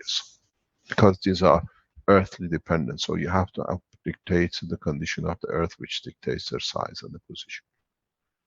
When you produce the different amino acids with copper or zinc, you saw how different shape and color and orientation and thickness of the amino acid on top of the box, on top of the water. So this should have given you an indication. Something is dictating the size of and the shape of the amino acid. And that is the nitrogen. The strength of the nitrogen which that environment creates and attracts. So if you are going into the next step of the health application or germs or bacteria, you have to consider the introduction of the nitrogen into the process. But when you introduce nitrogen in a scientific way, you have to understand what it affects, what it works, and how you're affecting it. The work of the nitrogen comes in not in a matter state, but in a gas state. But when the nitrogen is in a gas state, it's in a plasmatic vacuum condition of the body of the man. It works on the transfer of energy which it gives to the hydrogen. And if you look at it, we always said the hydrogen is at the end. So the energy received by the release or interaction of the nitrogen dictates the position and the strength of the absorption and reduction of the fields at the end of the plasma, which is what we call Coulomb's barrier or plasmatic barrier.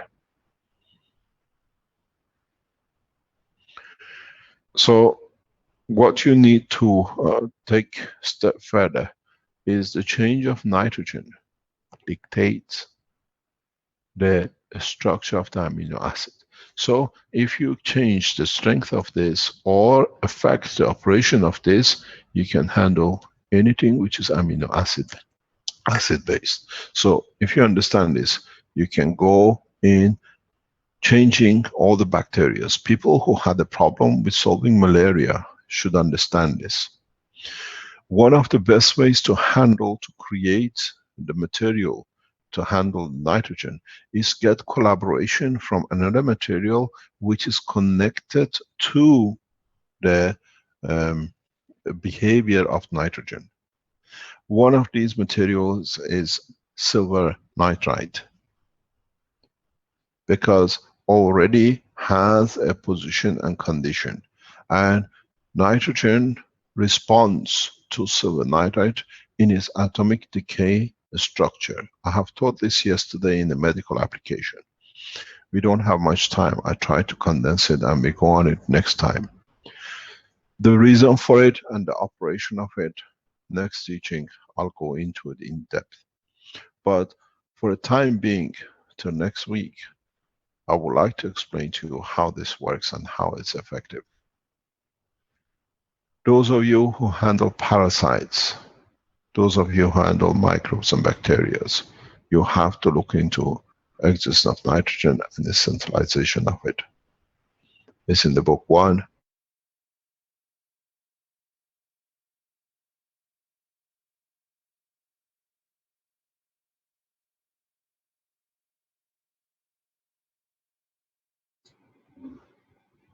Hello, Mr. Keshe.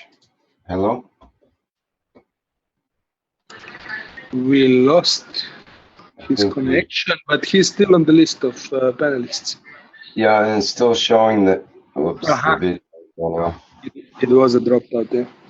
Yeah. Okay. Hello. Hello again. I'm back again. Yeah.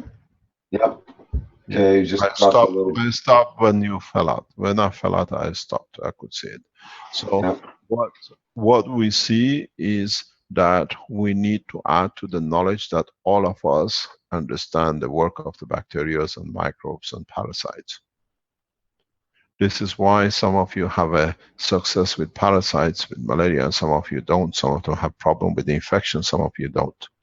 It depends on what strength you used and you chose to interact with the nitrogen. On next week's teaching, we'll go in depth in this because that's a new opening in the Board of Science of Medicine and the operation of the body. You need to know it for deeper space, because without it, you will have a huge problem to sustain the body of the man in the space and in its own total integrity. So those of you who are working on that side, look into the nitrogen, nitro oxide, look at the silver nitride, and then I show you the full structure, why and how silver has been one of the main, what we call materials which has been used for centuries by people, because now you understand the scientific purpose, the what do you call it, the knowledge behind it, and how it operates and how it connects to the body of the man. Any other question, or we're getting to our closing time? You're getting close, yes. Jackie had sent me a comment that he had something to show on maggrav positioning. Maybe Okay. Jackie, want to say something about that or show what you have?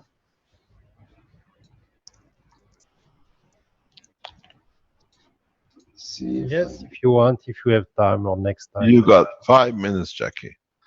Yeah, it's no problem. 1 minute will. Okay. Good, thank you. Because like you said, we go through the teaching really fast, and now I start again and I try to connect the dots. And here, this experience, what I'm trying to do, it's position these particles in space. And What is that?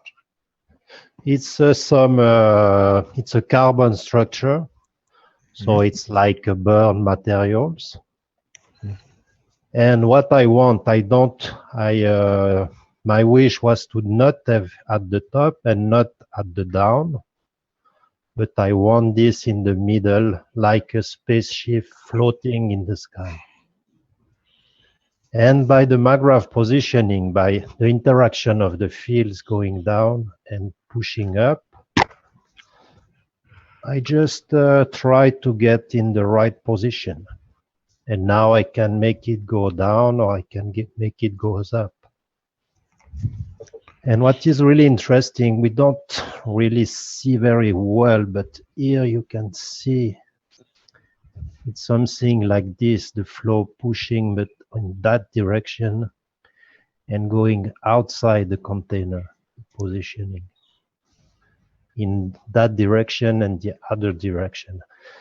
And now I start trying to master this. You know, I can position matter in space. And the games become really nice and very fun to play with all this. Now my problem, it's my limitation, it's only on the liquid. And I'm not so good on swimming, so now I need to go to the next step, no more on the liquid, but on the fields.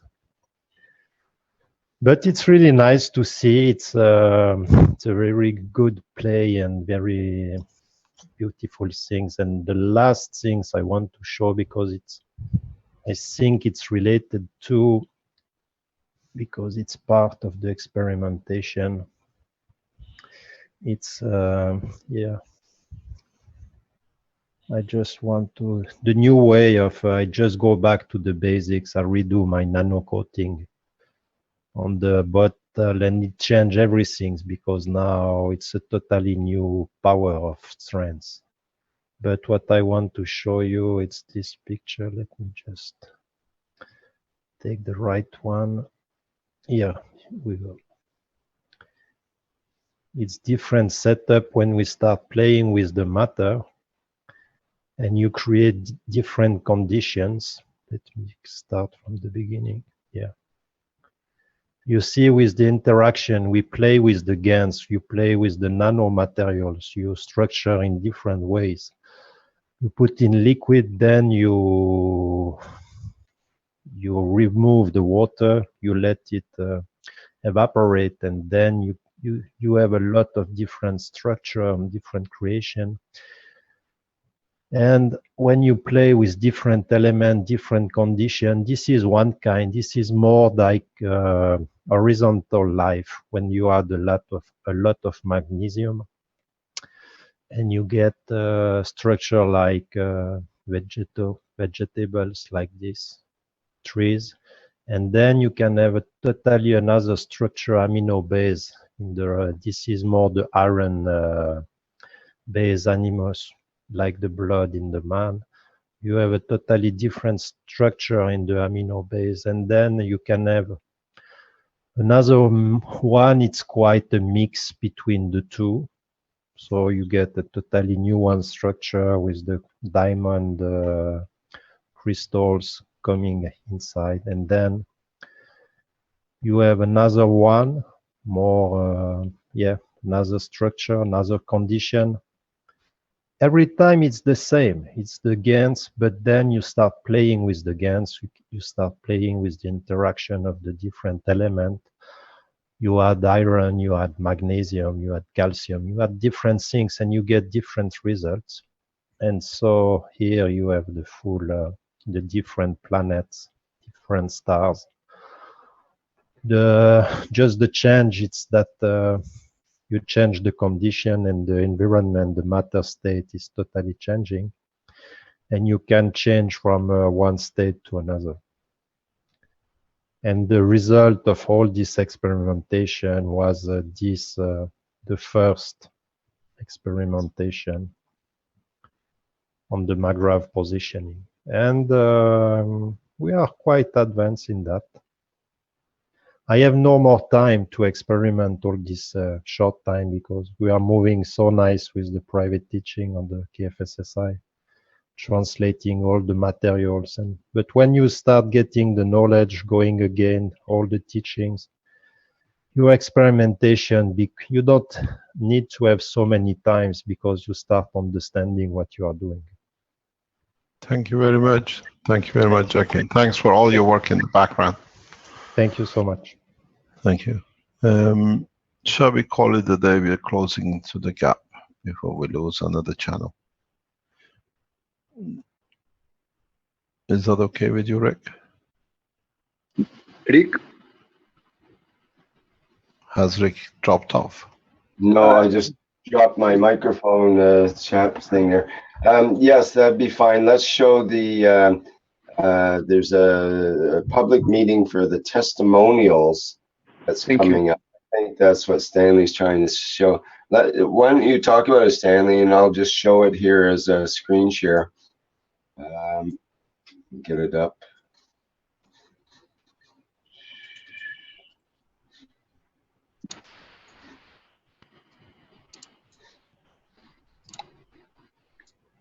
Okay, this Monday, we are organizing the first meeting for people to come and share their plasma experience. Anybody is invited, any language. We hope to have always somebody in the room to translate, or that person will present the experience in his or her language, no matter what. We are recording everything. So we are encouraging anyone that has the experience to share this with others around the world. Can you tell us what is UTC, please? Universal time, Greenwich time. Greenwich time. London time. Okay, no problem. It's not universal, since you should put Greenwich Mean Time, GMT.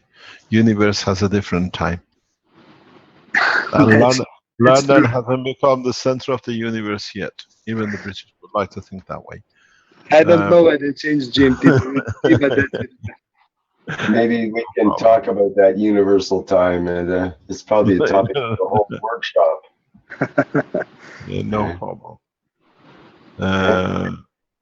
Any other points, or shall we call it day? Please do not forget that you can apply to do a master's degree in farming and fishing, and at the same time we try to expand the knowledge, and we'll see where we go. And for the first time you've seen the fields of what we call the spaceship. You've seen the dimension of it, the size of it, and next week we'll try to get the videos out that you see it in more clear ways and different ways. But I hope we carry more knowledge with us than when we started this morning. Thank you very much for today.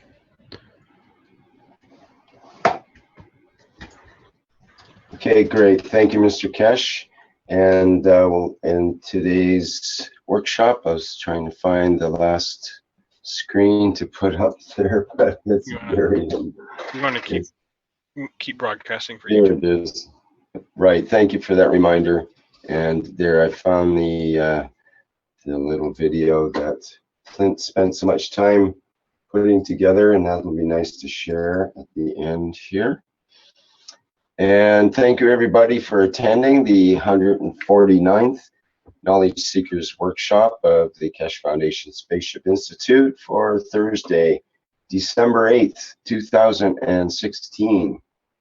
And I will keep the Zoom channel open for a few extra seconds while we close the live stream here.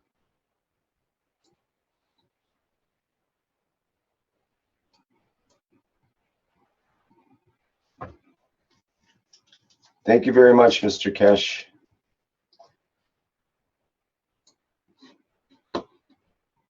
Thanks, Rick. And bye to everyone for now. I'll keep the Zoom open for a bit.